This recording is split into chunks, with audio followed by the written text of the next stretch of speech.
परम पूज्य श्री माता जी के सुंदर चित्र को निहारते हैं।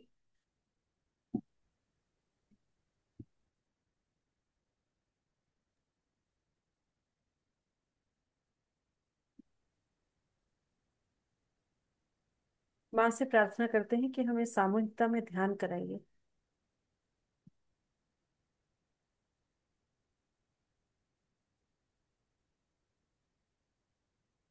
दोनों हाथों की हथेलियां खुली हुई माँ की बिंदिया को देखते हुए प्रार्थना करते हैं, परम पूज्य श्री माता जी सामूहिकता में हमारे चित्त और आत्मा को ध्यान के अनुकूल बना दीजिए।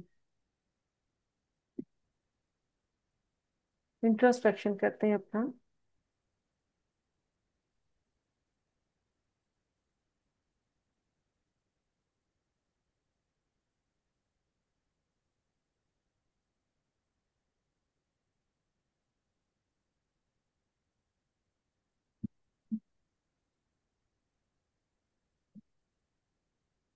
माँ हमारे चित्त और आत्मा को ध्यान के अनुकूल बना दीजिए।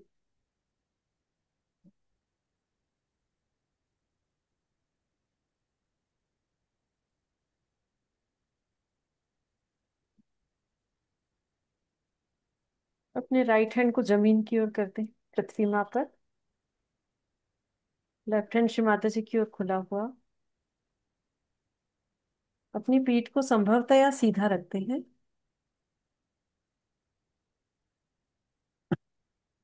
चित्त को अपनी चेतना पर रखते हैं, वाइब्रेशंस पर। क्या हमारे अंदर वाइब्रेटरी अवेयरनेस को हम पकड़ पा रहे हैं? चेतना का प्रवाह हमको महसूस हो रहा है क्या? अगर हो रहा है तो कहाँ हो रहा है? क्या वो सिर के तालू पर है? पीठ पर कहीं अनुभूति है? हथेली पर है? पैर के तलुओं पर है? कहाँ है वो अनुभूति?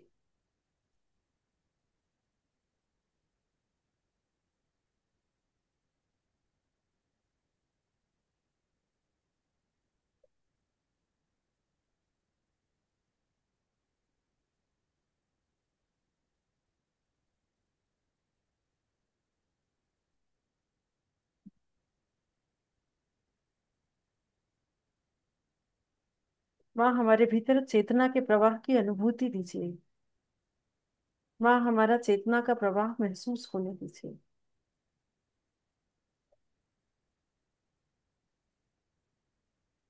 हे पृथ्वी माँ, हे श्री गणेश, कृपा करके हमारी बाई नाड़ी का शुद्धिकरण कर दीजिए।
धीरे से हाथ घूटने लगे।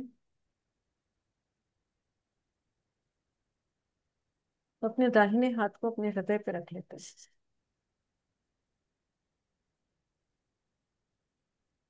प्रार्थना करते हैं कि माँ आपकी कृपा में मैं शुद्ध आत्मा हूँ।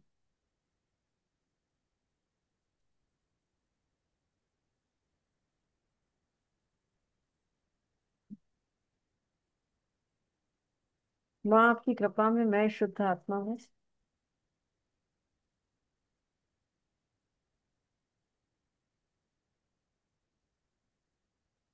ब्रीदिंग सेंस पर अटेंशन रखते हैं। क्या हम गहरे हुए हैं? क्या हमारी श्वास की लय गहरी है?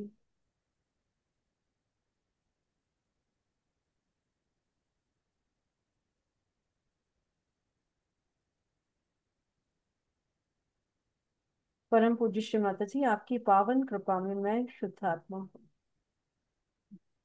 मैं आत्मा हूँ इसलिए निर्दोष हूँ। अपने चेहरे को थोड़ा सा दाहिनी ओर घुमा दीजिए। मैं आत्मा हूँ इसलिए निर्दोष हूँ।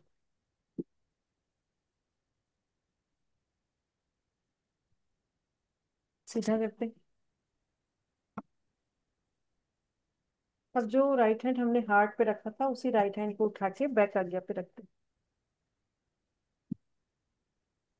और अपने मस्तक को आकाश की ओर उठाते हैं। पूरा अटेंशन अपने बैक आज्ञा पे, जहाँ हाथों का स्पर्श है। लॉर्ड्स प्रेयर कहते हैं यहाँ पे। Our Father, who art in heaven, hallowed be thy name. Thy kingdom come, thy will be done, on earth as it is in heaven. Give us this day our daily bread, and forgive us our trespasses, as we forgive those who trespass against us. Lead us not into temptations, but deliver us from evil. For thine is the kingdom, and the power, and the glory, forever and ever. Amen.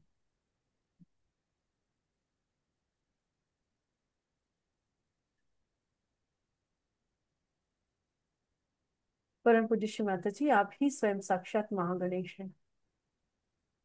परम पूज्य श्री माता जी, आप ही स्वयं साक्षात महागणेश।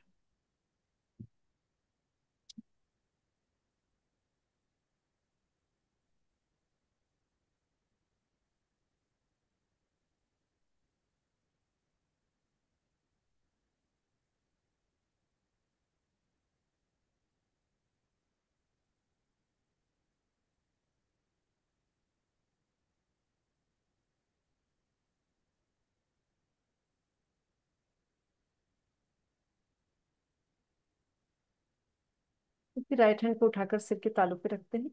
थोड़ा सा हथेली का बीच का भाग ठीक तालू पे रख के क्लॉकवाइज डायरेक्ट दबाव देते हुए घुमाते हैं।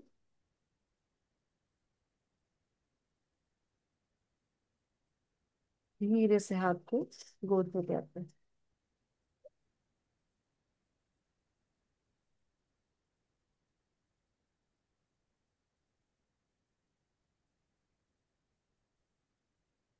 अपना संतुलन देखते हैं।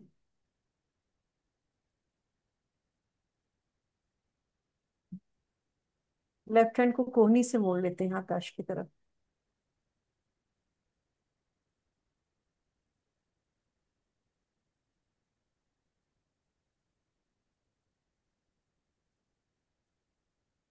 परम पूज्य श्री माता जी, आपकी पावन कृपा में मैं शांत चित्त हूँ।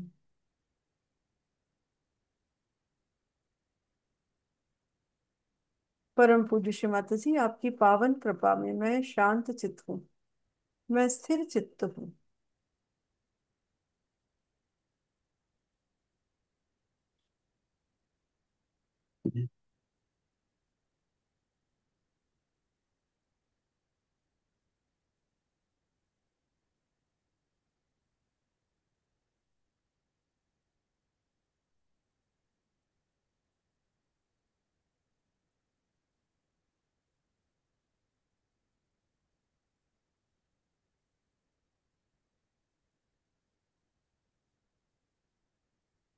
जो हाथ हमने आकाश की ओर रखा है, इसी हाथ को अपने लिवर पे रख करते हैं। फिर से एक बार प्रार्थना करते हैं। परम पूज्य श्री माता जी, आप ही निर्मल चित्त है। आप ही साक्षात निर्मल चित्त है।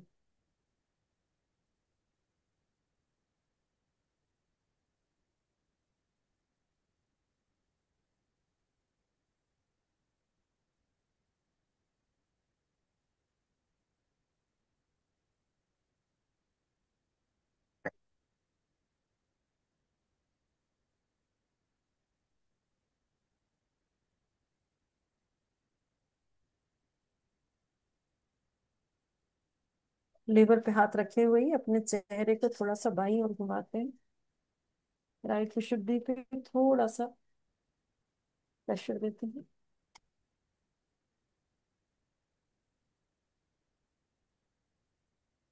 वापस चेहरा सीधा करते हैं।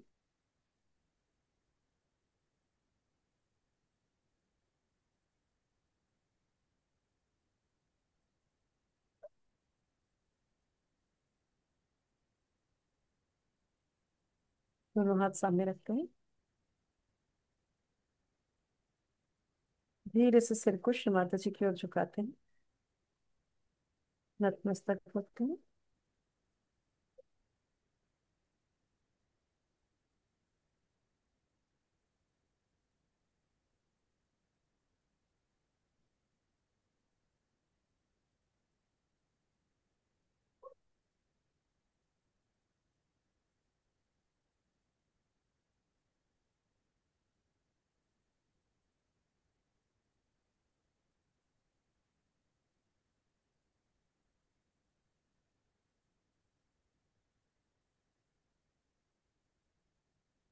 धीरे धीरे अपने सिर को सीधा करते हैं।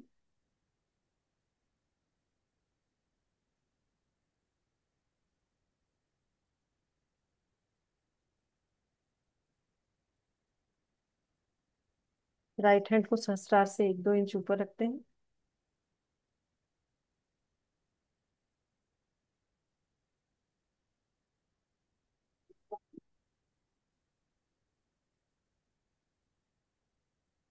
सिर के तालू से निकलने वाली चेतना पर अपना चित्त रखते हैं। परम पूज्य श्री माता जी, आप ही साक्षात सहस्त्रार स्वामिनी हैं। आप ही साक्षात मोक्ष प्रदायिनी। 3 बार मन ही मन इस प्रार्थना को कहते हैं। जी थोड़ा सा लाउडर कह दीजिए। अपने दाहिने हाथ को सिर के तालू के 2 इंच ऊपर रखते हैं और प्रार्थना करते हैं कि परम पूज्य श्री माता जी, आप ही साक्षात सहस्त्रार स्वामिनी है। आप ही साक्षात मोक्ष प्रदायिनी है।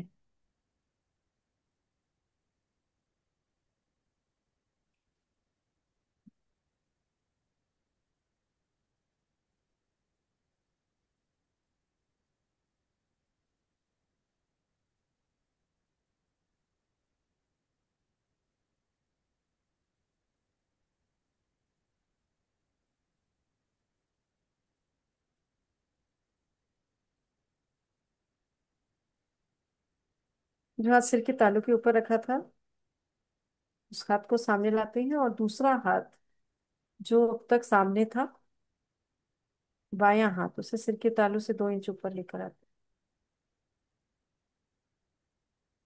फिर कहते हैं एक बार, परम पूज्य श्री माता जी, आप ही साक्षात सहस्त्रार स्वामिनी है। आप ही साक्षात मोक्ष प्रदायिनी है।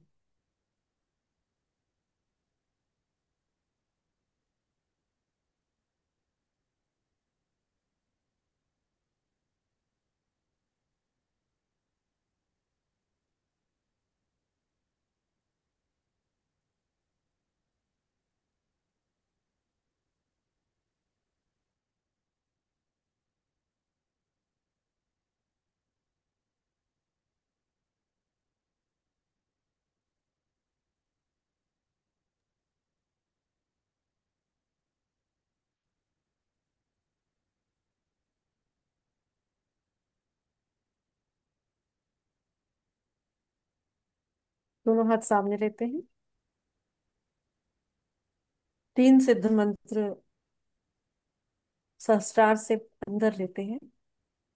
अगर रिकॉर्डिंग है तो वो लगा दीजिए।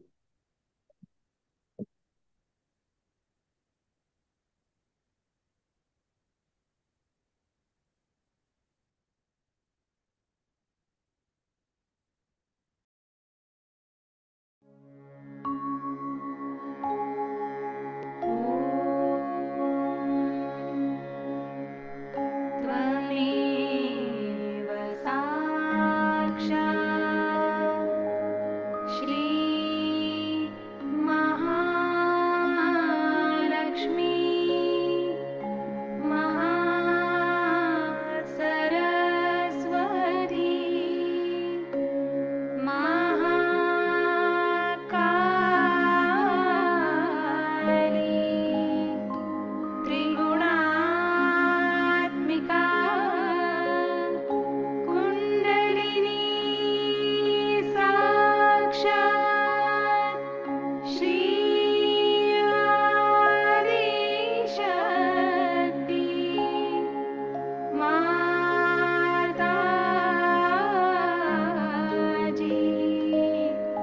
श्री निर्मला देवी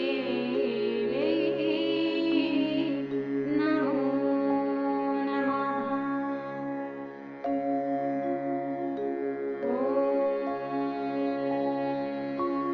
त्वमेव साक्षात् श्री कल्की साक्षात् श्री आदिशक्ति माता जी। श्री निर्मला देवी नमो नमः।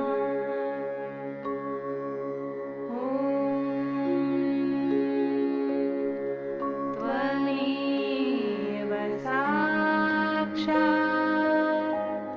श्री कल्की साक्षात् श्री सहस्रार स्वामिनी मोक्ष प्रदायिनी माता जी। श्री निर्मला देवी नमो नमः।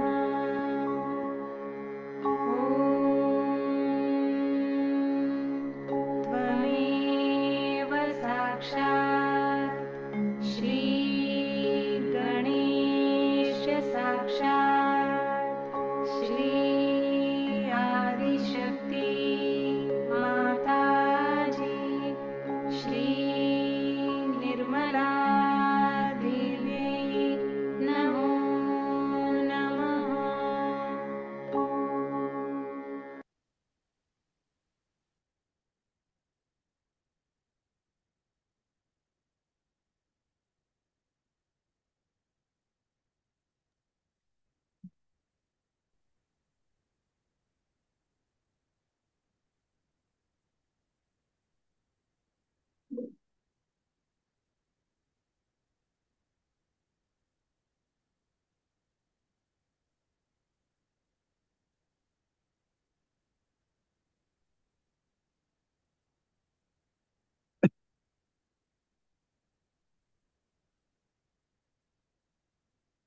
इसी सुंदर अवस्था में माँ के प्रवचन को सुनते हैं।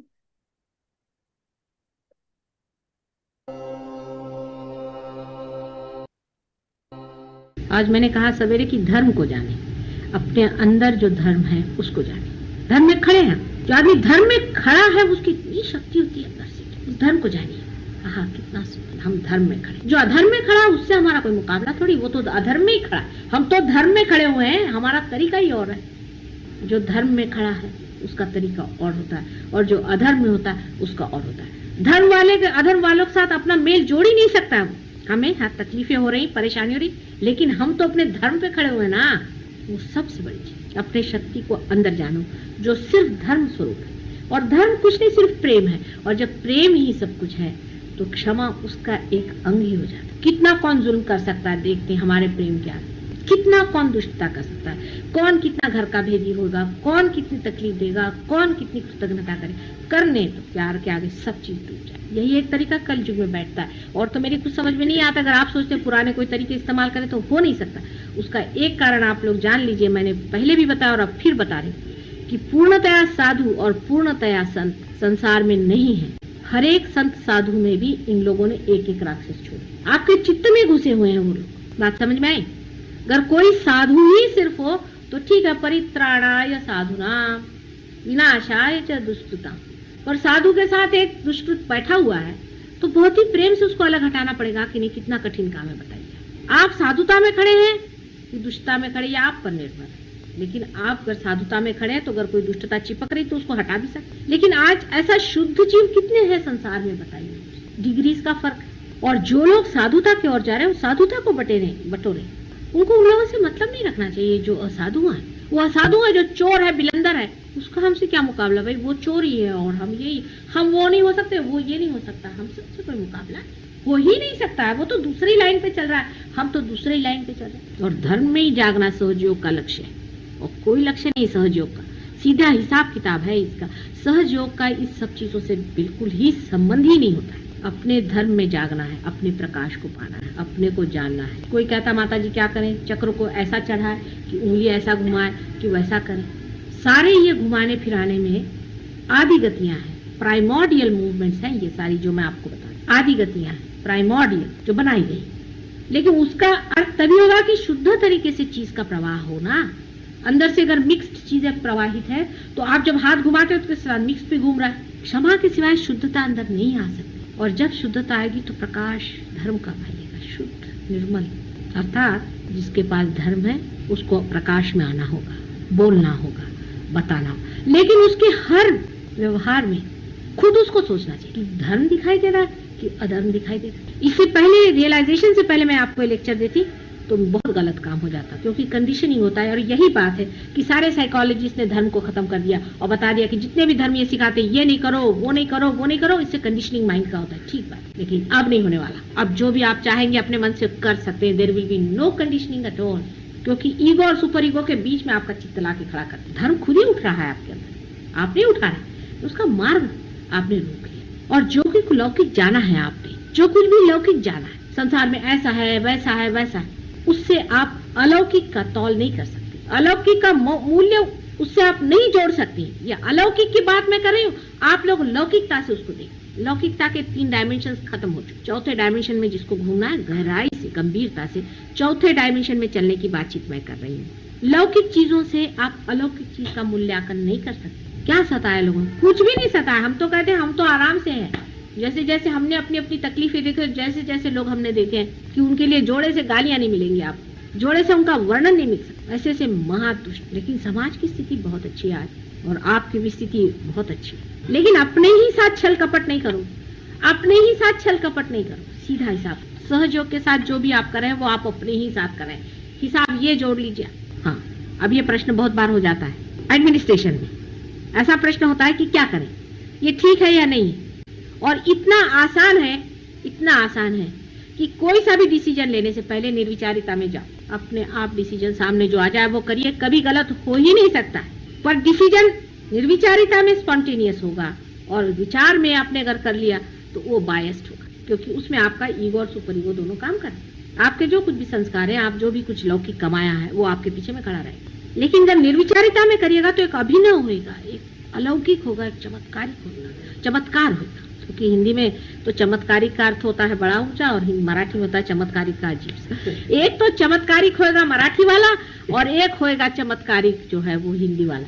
तो जब बात अलौकिकता की हो रही तो लौकिकता के जितने भी आपके बने हुए मत हैं, pre conceived ideas of human beings can not guide God. आप लोग चाहेंगे कि भगवान हमारे जैसा हो जाए, तो वही चीज होगी कि जो लोग भगवान को बेचते हैं, भाई 4 रुपए दे दो, उधर मैं लगा देता हूँ आपका, वही लेवल हो जाए। वो अपना जैसा है प्रकाशित करेगा, आप अपने मार्ग को खुलते जाइए, अपने धर्म को अंदर जानिए। धर्म को जाना बहुत जरूरी है। कितनी सुंदर चीज है अंदर में, देखिए इस नश्वर देह के अंदर कितनी अनिश्वर चीज बह रही है, जैसे कोई गंगा, सरस्वती और यमुना तीनों का संगम ऊपर की धारा बह रही। इसलिए जो मिटने वाला है, जो लौकिक है, उससे इस चीज को नहीं जान सकते। एक क्षण निर्विचारिता में जाकर के आप किसी भी चीज का डिसीजन ले लें, आप ऐसे ऐसे डिसीजंस लेंगे कि बड़े बड़े लोगों के बस का नहीं था। Dynamic, absolutely dynamic. फिर चिंता, भय, क्रोध, सर्विलिटी, स्लेविशनेस, इंफीरियरिटी, सारे कॉम्प्लेक्सेस झड़झुड़ करके वो तो अपनी शान में बोलेगा ना अंदर, और उसकी अपनी नम्रता है, क्योंकि इतना मृदु है वो, इतना मृदु है कि वो किस तरह से अंदर चला आता पता ही नहीं चलता, जैसे झर के चांदनी अंदर उतर। और जब आप चुने गए हैं तो आपका महत्व बहुत ज्यादा है। अब आप सोचते हैं कि आप एक ऑर्डिनरी आदमी हैं, हम कैसे चुने गए? ऑर्डिनरी ही आदमियों में से चुने जाएंगे। और ये जितने भी एक्स्ट्राऑर्डिनरी दुनिया में लोग दिखाई देते हैं आपको कि बड़े बड़े पदभूषित है, ये सब मिसिंग लिंक हो जाएंगे। हमेशा ऐसा हुआ है, इवोल्यूशन की हर एक स्टेज में ऐसा ही हुआ है। आप अगर देखें, जो बहुत ऊंचे मैमथ हो गए, बड़े बड़े बहुत फिजिकली डेवलप हो गए, खत्म हो हो चुके, दे वर मिसिंग लिंक। हाथी उसमें से बच गया, जो बीच हाथी पूजी। इसी तरह से जो मेंटली बहुत डेवलप्ड हुए, उनमें से कह सकते हैं आपकी कोल्हा जिसे कहते हैं फॉक्स, वो मिसिंग लिंक में आ रहा है। और उससे भी बढ़ के कुछ लोग, लेकिन उनमें से कुत्ता हो जाओ। इसी तरह से मनुष्य में जो साधारण में से ही उठेगा, हमेशा उठते रहा साधारण में से, और जो सो कॉल्ड असाधारण है 3 डायमेंशन में, वो कुछ नहीं करने वाले, वो मिसिंग लिंक हो जाएंगे इवोल्यूशन के स्टेज में। लोग उनको जानेंगे जैसे चिंपैंजी को लोग जानते हैं कि मिसिंग लिंक। इवोल्यूशन में वही लोग साधारण में से ही चुने गए। बहुत ही नॉर्मल होना चाहिए। जो बड़े बड़े डंडे सन्यासी बन के घूम रहे हैं, ये कहीं भी नहीं पहुंचने वाले, आप देख लीजिए, सब मिसिंग लिंक पे जाने वाले। और जो बड़े बड़े पदभूषित है, ये भी कहीं नहीं पहुंचने वाले। इतनों को रियलाइजेशन दिया हमने, आपको मालूम है, राजे महाराजे सेक्रेटरीज क्या किस काम के, सब अपने पद पे बैठे। किसी को लगता है कुछ कि हमारे अंदर दीप क्यों जला? चिट्ठियां मुझे लिखते हैं, हमें बड़ा आनंद आ रहा है। कोई कुछ करने को सोचता है? कोई हमने लिया, किसी और को भी बांटे। अपना विशेष स्थान जब होता है तो अपने को भी विशेष होना पड़ता है। इसी साधारण सामान्य में से ही असामान्य निकलने वाला है, वही निखरने वाला है। धीरे धीरे आपको खुद समझ में आ जाएगा कि महामूर्ख इनसे कौन बात करे। है बड़े भारी डॉक्टर, क्या करा जाए, महामूर्ख बैठे रहे अपनी जगह में, जिंदगी बिता दी इन्होंने, कुछ नहीं किया, चलो चूल्हे में गए अपने, क्या करना, आज भी सांगत होता।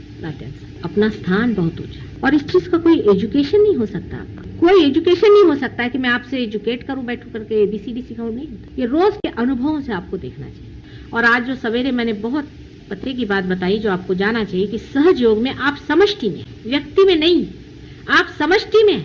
ये पॉइंट आप जान लीजिए। अब गगनगढ़ महाराज हैं, बड़े, बहुत बड़े हैं, आप लोगों से बहुत ऊंची पोजीशन पे, मान सब कुछ, लेकिन 21,000 वर्ष झक मारी उन्होंने, विचारों खुद कहा हुआ है। 21,000 बार जन्म लिया और परमात्मा के चरणों पे गिरे रहे और जंगलों में रहे, तब जाकर के ये वाइब्रेशंस मिले।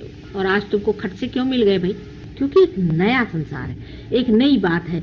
ये विराट के शरीर के रोम रोम आप लोग, वो एक सिंबॉलिक आदमी बना दिए, हो गया, उनकी बात भूलिए। आप सब समष्टि रूप में, आप में से जो भी आदमी समष्टि से हटना चाहता है, वो पहले जान ले कि वो कैंसर बन जाएगा और वो खत्म हो जाएगा। कोई बुरा नहीं आप में से और कोई अच्छा नहीं पूरा। ये उंगली दुखती है, ये उंगली से उसको दबाइए, ये हाथ दुखता है, इस हाथ से दबाइए। आप सब आपस में जुड़े हुए हैं, आपको मालूम है, आप सब आपस में जुड़े।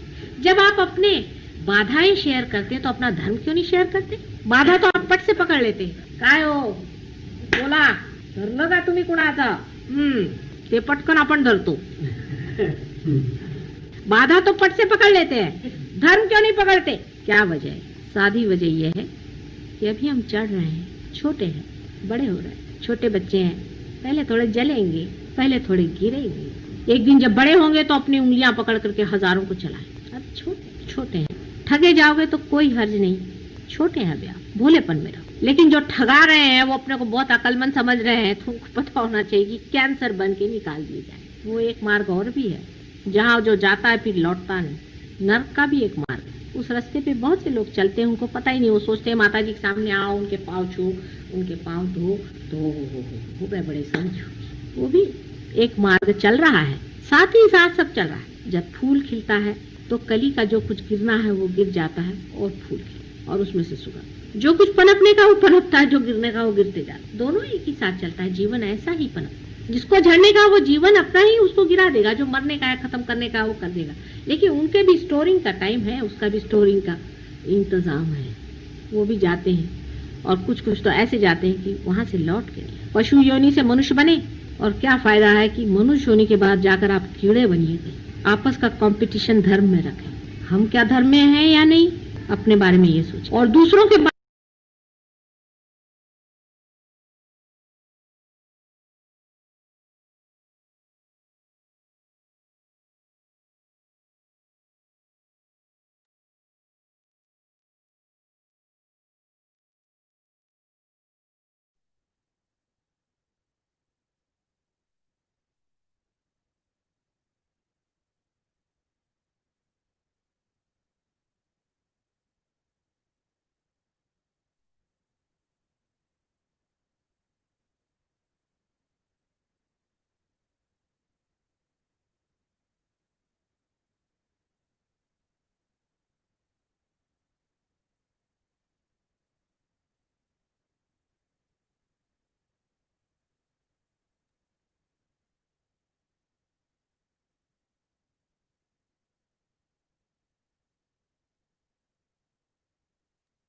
वे दोनों हाथों को अपने हृदय के सामने रख के खोलते हैं।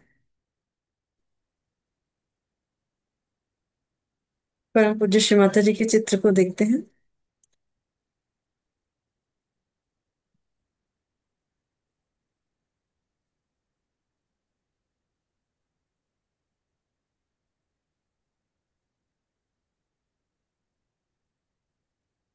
आज की दिव्य वाणी के लिए माँ को नमन करते हैं, उनका आभार मानते हैं।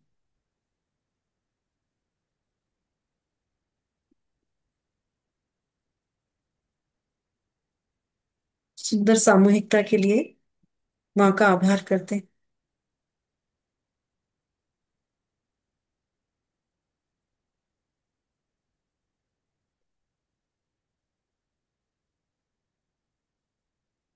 परम पूज्य श्री माता जी, आपकी पावन कृपा में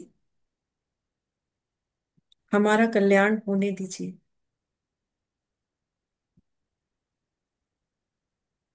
माँ हमें वैसा बनाइए जैसा आप बनाना चाहते हैं। माँ हमसे वो कराइए जो आप कराना चाहते हैं। संसार की समस्त भ्रांतियों में हमारा मार्गदर्शन कीजिए। हमारी आत्मा को सदैव प्रकाशित रहने दीजिए। संसार के प्रकाशन के लिए हमारी आत्मा का दिया जलने दीजिए। उसमें हमारा मन लगने दीजिए।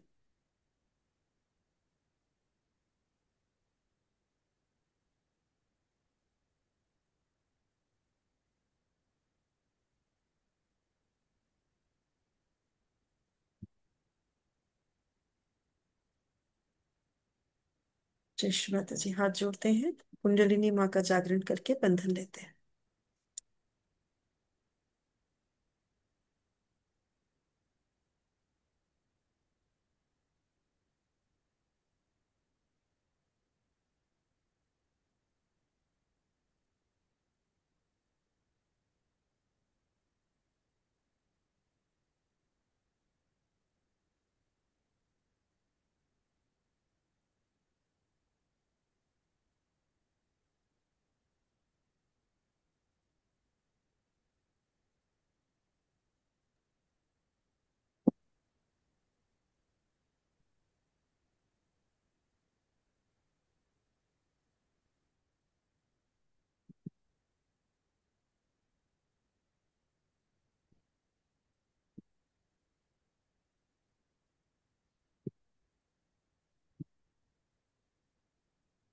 जय श्री माता जी। जय श्री माता जी। जी, हम आपका फिर से स्वागत करते हैं उत्तराखंड सामयिकता की ओर से। आपने अपना इतना कीमती समय दिया। हाँ, मुझे आनंद है कि आपकी सामूहिकता के साथ एक बार फिर हूं मैं। पिछले सप्ताह हमारे कई क्वेश्चन रह गए थे भाई बहनों के, और इस सप्ताह हम फिर से सबसे पहले हम भाई बहनों को मौका देंगे। जो भी वो क्वेश्चन पूछना चाहते हैं या डायरेक्टली नहीं पूछ पा रहे हैं तो वो मैसेज में भी टाइप करके हमें लिख सकते हैं, और दीदी से भी डायरेक्टली पूछ सकते हैं।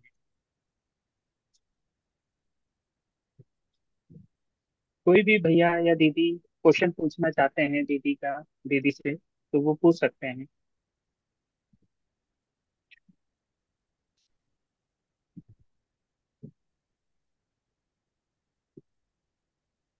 दिव्यांश भैया, मेरी आवाज आ रही है? हाँ जी, हाँ जी भैया, आ रही है। जय श्री माता जी। जी। हाँ, जैसे जय मैं ही श्री माता पूछता जी। हूँ पहले। दीदी, मेरा क्वेश्चन हाँ ये साहब। है कि दीदी, जब हम सामूहिकता में ध्यान करते हैं तो जब हमारे कभी कभी हमारे जैसे हाथों पर कोई चक्र पकड़ रहा है, हमें जब फील होता है, तो दीदी अब ये कैसे पता चलता है कि ये चक्र मेरा पकड़ रहा है या फिर मुझे सामूहिकता के कैचेस पता चल रहे हैं? तब ये ये कैसे हमारी पता? उंगलियां हाँ, जो है ना, इसमें हाँ, ये जो तीन है ना, हाँ। तीन तीन भागों में बटी हुई ना, सबसे आगे हमारा है, बीच में परिवार का है, और नीचे संसार का है। अच्छा।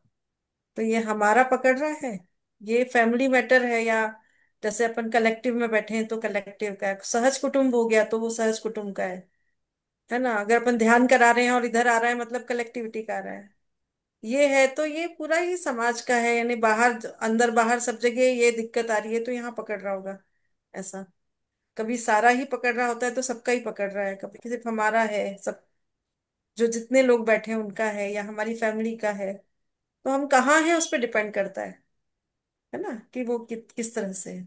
एक मोटे मोटे तौर पे ये रहता है, तो नॉर्मली हमको टिप्स पे जो समझ में आता है वो अपना ही समझ में आता है। तो ये भी होता है कि हमारा चित्त कहाँ है, ये दो बात पे डिपेंड करता है। अगर हमारा चित्त दूसरे पे है तो हमको टिप्स पे उसके वाइब्रेशंस आ रहे हैं, है ना। अगर हमारा चित्त अपने पे है तो हमको टिप्स पे अपने वाइब्रेशन आ रहे हैं। अगर हमारा चित्त दूसरे पे है तो टिप्स पे उसके वाइब्रेशन आ रहे हैं। अगर हमारा चित्त किसी क्वेश्चन के आंसर पे है तो टिप्स पे उसके क्वेश्चन के आंसर आ रहे हैं। तो अब उसके क्वेश्चन का आंसर आया, मान लो हमको नाभि आ गया, तो अब नाभि ऊपरी ऊपरी आई है मतलब उसकी नाभि कैच है। गहरी तक जा रही है मतलब उसकी फैमिली में और जहां वो काम करेगा वहां पे कुछ नाभि की समस्या है। और गहरी जा रही है इसका मतलब है कि उस काम में ही नाभि की समस्या है। तो ये डिफरेंट हो जाता है, तो हमको इंट्रोस्पेक्ट करना आना चाहिए। चैतन्य को पढ़ने का तरीका ये है कि जितना ज्यादा हम उसको महसूस करेंगे, उसके ऊपर काम करेंगे, वो चीज के हम एक्सपर्ट होते जाएंगे। तो बहुत सारे लोग तो ऐसे हैं जो जिनको अच्छे चैतन्य आते हैं, और जब वो यूज करने लगेंगे तो फिर मैं उनसे क्वेश्चन पूछूंगी, क्योंकि उससे ज्यादा शायद मुझे ही नहीं आता जितना उनको आने लगेगा। Practice makes a man perfect, और and a Sahajayogi also. Practice makes you perfect. जितना आपको प्रैक्टिस करना है, फ्लो आ रहा है कि नहीं आ रहा है तो कैसा, और क्वेश्चंस कर करके देखना है ना। डाउट्स तब क्लियर होंगे। आपका फेथ आना चाहिए सबसे पहले उसके ऊपर कि मेरी चेतना सही कह रही है। वो कैसे आए फिर, मतलब बहुत बार हम खुद ही डाउट करते हैं, क्या पता मेरे अंदर थॉट्स आ रहे होंगे इसलिए मेरा, या मेरा मैटर जो है उसमें मैं इस साइड हूँ इसलिए मुझे इसी साइड के वाइब्रेशन आ रहे हैं, क्या पता आ रहे हैं कि नहीं आ रहे हैं। तो हम खुद ही इतने कंफ्यूज रहते हैं क्योंकि हमने उस पर प्रैक्टिकल नहीं किया। तो सहज योग is the era of practical, the era of research. नई तरह से रिसर्च कीजिए। श्री माता जी ने सब कुछ बता दिया है लेकिन हमने सब कुछ सुना नहीं,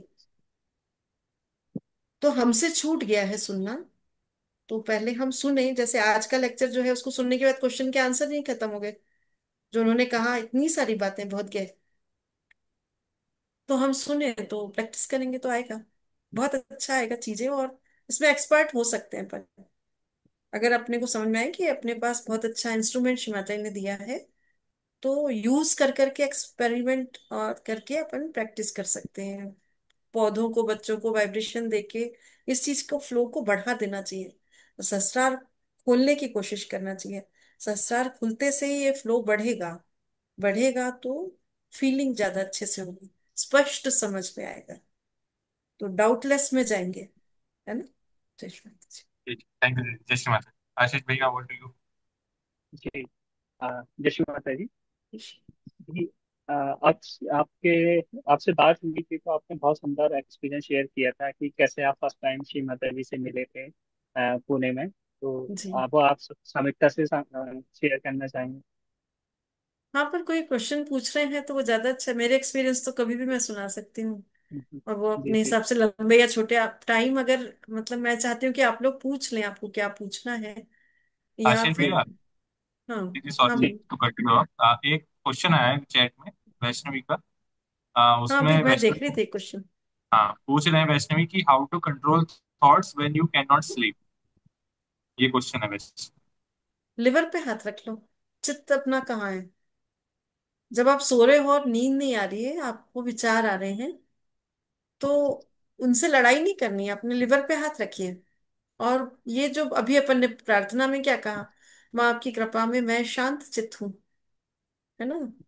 तो ये जो प्रार्थना है ये एक्टिवेट हो जाएगी जैसे ही आप बोलोगे कि माँ आपकी कृपा में मैं शांत चित्त हूँ। कभी ऐसा होगा कि थॉटलेस होके आप ये कह दोगे कि मैं शांत चित्त हूँ, जैसे ही आप थॉटलेसनेस में बोलोगे, क्योंकि आपकी वाणी प्रकाशित है, तो ये एक्टिवेट हो जाएगा। सहयोगी को बहुत ध्यान से देखना, सुनना, बोलना चाहिए। उसका चित्त प्रकाशित है, उसकी आत्मा प्रकाशित है, उसकी वाणी प्रकाशित है। जो बोलेगा वो हो जाता है। अगर वो बोलेगा कि मैं शांत चित्त हूं तो उसका चित्त शांत हो जाएगा। तो थैंक यू उसको जी। अपने लिवर पे हाथ रख लेना चाहिए सोने के टाइम। नहीं, नींद आ रही है और विचार आ रहे हैं, लिवर पे हाथ रख के बोलो श्री माता जी मैं शांत चित्त हूँ, या निद्रा या देवी सर्वभूतेषु निद्रा रूपेण संस्थिता, है ना। तो शांत होना बहुत अच्छा होता है, और जो विचारों में बैठा इसका मतलब उसने सोने के पहले मेडिटेशन नहीं किया। अगर आपको कहा गया है कि आप सोने के पहले मेडिटेशन कीजिए, तो आप मेडिटेशन में गए नहीं थे क्या? अगर जाते तो आप निर्विचार हो जाते।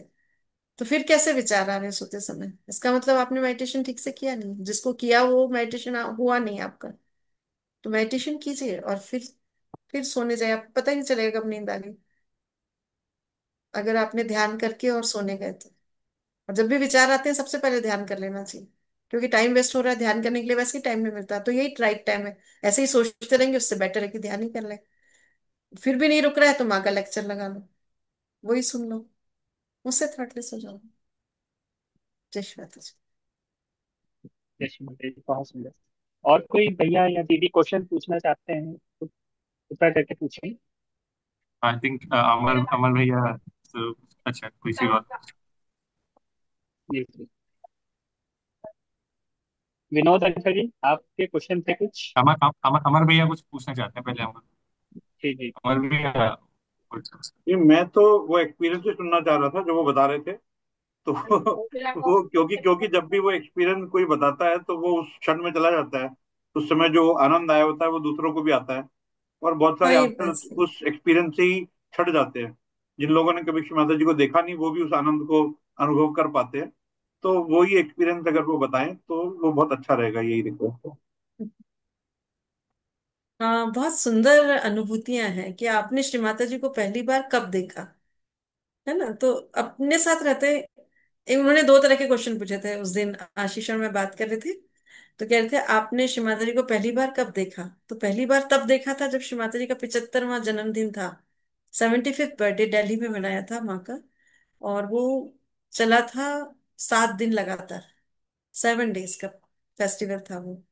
और उसमें मैंने पहली बार श्री माता जी को देखा कि वो व्हाइट साड़ी में आई, और जब वो आई तो वंदे मातरम हुआ, और जाने वो समय ऐसा था, सारे नेता और दिल्ली के गवर्नर और सब बहुत सारे लोग ऐसे थे जो श्री माता जी को बर्थडे विश करने आए हुए थे, तो सब एक साथ लाइन से श्री माता जी के आसपास थे। राष्ट्र का झंडा था वहां पे, और बड़े बड़े लोग थे, इवन शायद सुंदरलाल पटवा थे उस समय। बहुत सारे लोग थे जिनको श्री माता ने स्टेज पर था उनके साथ थे, और वंदे मातरम गाया गया। और मैंने उन्हें पहली बार भारत माता की तरह व्हाइट साड़ी में, देश के झंडा पीछे रहे और आगे वो ऐसे देखा। तो मेरी बहुत अलग अनुभूति थी कि जिसको मैं आदि शक्ति के नाम से देख रही हूँ वो भारत माता है क्या। क्योंकि वो समय ऐसा था, वो कुछ अलग बनाया जा रहा था, उनका जन्मदिन 75वां, और राष्ट्रीय सम्मान के साथ मनाया जा रहा था। तो वो पहला अनुभव था उनको देखने का। तब मैं भीड़ में बहुत दूर से, दिल्ली में थे हम लोग, तो बहुत दूर से भीड़ में से उनको देखा था हमने। और उसके बाद फिर गणपतिपुले में दर्शन हुए थे। लेकिन जो एक आमने सामने देखने की बात होती है, जो आशीष भैया से उस दिन बात हुई थी कि पास से कब देखा, तो ये वो अनुभव सुना रही थी उनको। जब उस दिन की बात है जिस दिन मैंने पहली बार देखा था, वो 7 दिन का उत्सव था, तो उसमें हम 7 दिन रोज जाते थे। वहां पे श्री माता जी बैठे होते थे फिर, और डांस वगैरह चल रहे होते थे वहां पे, नृत्य संगीत की कार्यक्रम चल रहे होते थे। तो एक दिन ऐसा था कि किसी की कथक प्रस्तुति थी, सोनल दीदी है शायद वो, श्री माता जी की रिलेशन में कुछ लगती है वो। तो उनकी कथक नृत्य की प्रस्तुति थी, और उसमें उन्होंने विष्णु के 10 अवतार का वर्णन किया। और वहां पे एक बहुत बड़े थाल में, चांदी का बहुत बड़ा थाल, उसमें बहुत सारे तरह तरह के फ्लावर्स रखे हुए थे, माला थी, गार्लैंड्स थे, सब थे। तो जब विष्णु के 10 अवतार में हर एक अवतार का वो वर्णन करती थी डांस में, और फिर उसके बाद उसमें से कभी कोई से फूल उठाती थी, कभी हार उठाती थी, कभी फूल और हार दोनों उठाती थी, और ले जाके श्री माता जी के चरणों में रख देती थी, क्योंकि माँ मंच पे विराजी हुई थी। तो एक एक करके 10 बार उन्होंने श्री माता जी के, विष्णु के 10 अवतार के रूप में श्री माता जी की पूजा करी, डांस में परफॉर्म करते हुए, है ना। हर एक अवतार की साक्षात श्री माता जी। मैं उस समय सोची, मतलब मेरे मन में विचार आया कि अगर मुझे डांस आता, क्लासिकल आता, तो इतने सारे लोग बैठे हैं, लेकिन ये अकेली महिला अपनी कला के माध्यम से श्री माता जी की साक्षात पूजा कर रही है। और मुझे नहीं आता, अदरवाइज मैं भी ये कर पाती। ये एक क्षण के लिए ये आया था मन में, क्योंकि हम जब नए नए होते हैं तो आपको बहुत ज्यादा साकार मिल जाता है, तो ऐसा लगता है कि और पास जाए, पूजा कर लें, यही सब इच्छाएं रहती हैं। तो ये भावना ही मन में। फिर उसके बाद वो इस चीज को भूल गए, उसके बहुत दिनों के बाद, है ना, बहुत दिनों के बाद। ये बात है 97, 98 की है ये बात। और उसके बाद बहुत दिनों के बाद हम 2001, शायद 2001 था शायद, पूना में ऐसा हुआ था कि शिव पूजा हुई थी। तो उसमें उन्होंने कहा था कि जिस तरह सारे स्टेट की झांकी निकलती है 15 अगस्त या 26 जनवरी में, ऐसे पीएम के सामने से झांकियां निकलती, ऐसे श्री माता जी के सामने से हर स्टेट की झांकी निकलेगी। तो शिव पूजा थी पूना में, बालेवाड़ी स्टेडियम था। तो हम लोग मध्य प्रदेश से, हम वहाँ यहाँ से छिंदवाड़ा हाउस का मॉडल बना के ले गए थे कि अगर मध्य प्रदेश में कुछ है सहयोग की झांकी बनाने लायक तो वो छिंदवाड़ा हाउस है। तब छिंदवाड़ा हाउस प्रोजेक्ट चालू भी नहीं हुआ था। बस इतना पता था कि आदिशक्ति का जन्म छिंदवाड़ा में हुआ है और वो मध्य प्रदेश में स्थित है। हम कभी देखने भी नहीं गए थे उसको।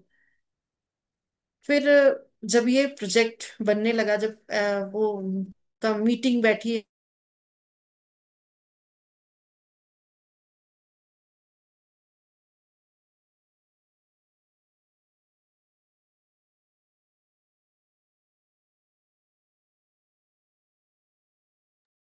चेक करना दीदी का डिस्कनेक्ट हो गया क्या, आवाज नहीं आ रही है और वीडियो भी नहीं आ रहा।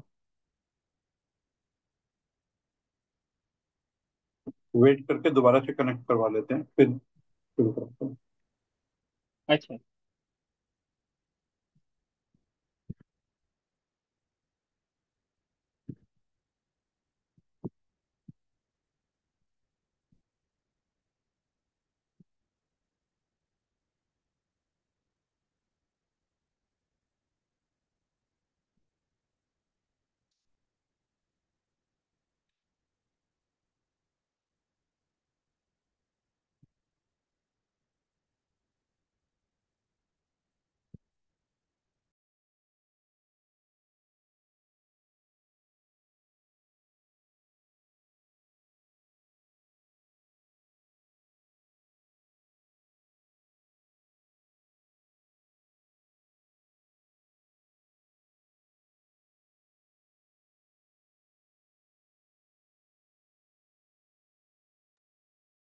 दिव्यांश और आशीष में कोई पूछ रहा है क्या उनको, दीदी को? आ गए, वो आ गए। हेलो, हेलो, हाँ दीदी, आवाज आ रही है आपकी। अरे हाँ, आवाज आ यहाँ रही है। थोड़ा सा लाइट चली गई थी तो हाँ, नेट थोड़ा सा वो हो गया तो दोबारा ज्वाइन किया, है ना, ठीक है। तो हम ये सुन रहे थे कि अ, उस दिन छिंदवाड़ा हाउस का वो जो था मॉडल वो बना पूरा, और फिर यहाँ से हम उसको लेकर गए। तो अ, उसमें ये था कि हमारे पास जो था मॉडल बहुत छोटा था, और वहां जाके हमने देखा कि वहां पे उन लोगों ने हर स्टेट को ट्रॉलीज दी थी। तो बड़ी बड़ी ट्रॉलीज थी वो, और इतनी बड़ी ट्रॉली में ये छिंदवाड़ा हाउस कितना बड़ा होगा, मतलब एक 4 व्हीलर की छत पे रख दो, बस इतना बड़ा, है ना। और वो इतनी बड़ी ट्रॉली, तो समझ नहीं आया कि ये कैसे इसको करें। और फिर उसके बाद क्या हुआ कि वहां पे जाके देखा तो वो ट्रॉलीज जो अलॉट हुई स्टेट्स को, तो उसको लेकर आए। फिर इतनी बड़ी में तो हमने उस पर मिट्टी डाली, फिर पौधे लगाए, फिर ऐसा विजन दिया कि जैसे कोई जंगल है, और फिर जंगल है, और ऐसे दिया कि उस जंगल के बीच में एक टीला बना है, उस टीले में वो छिंदवाड़ा हाउस रखा हुआ है।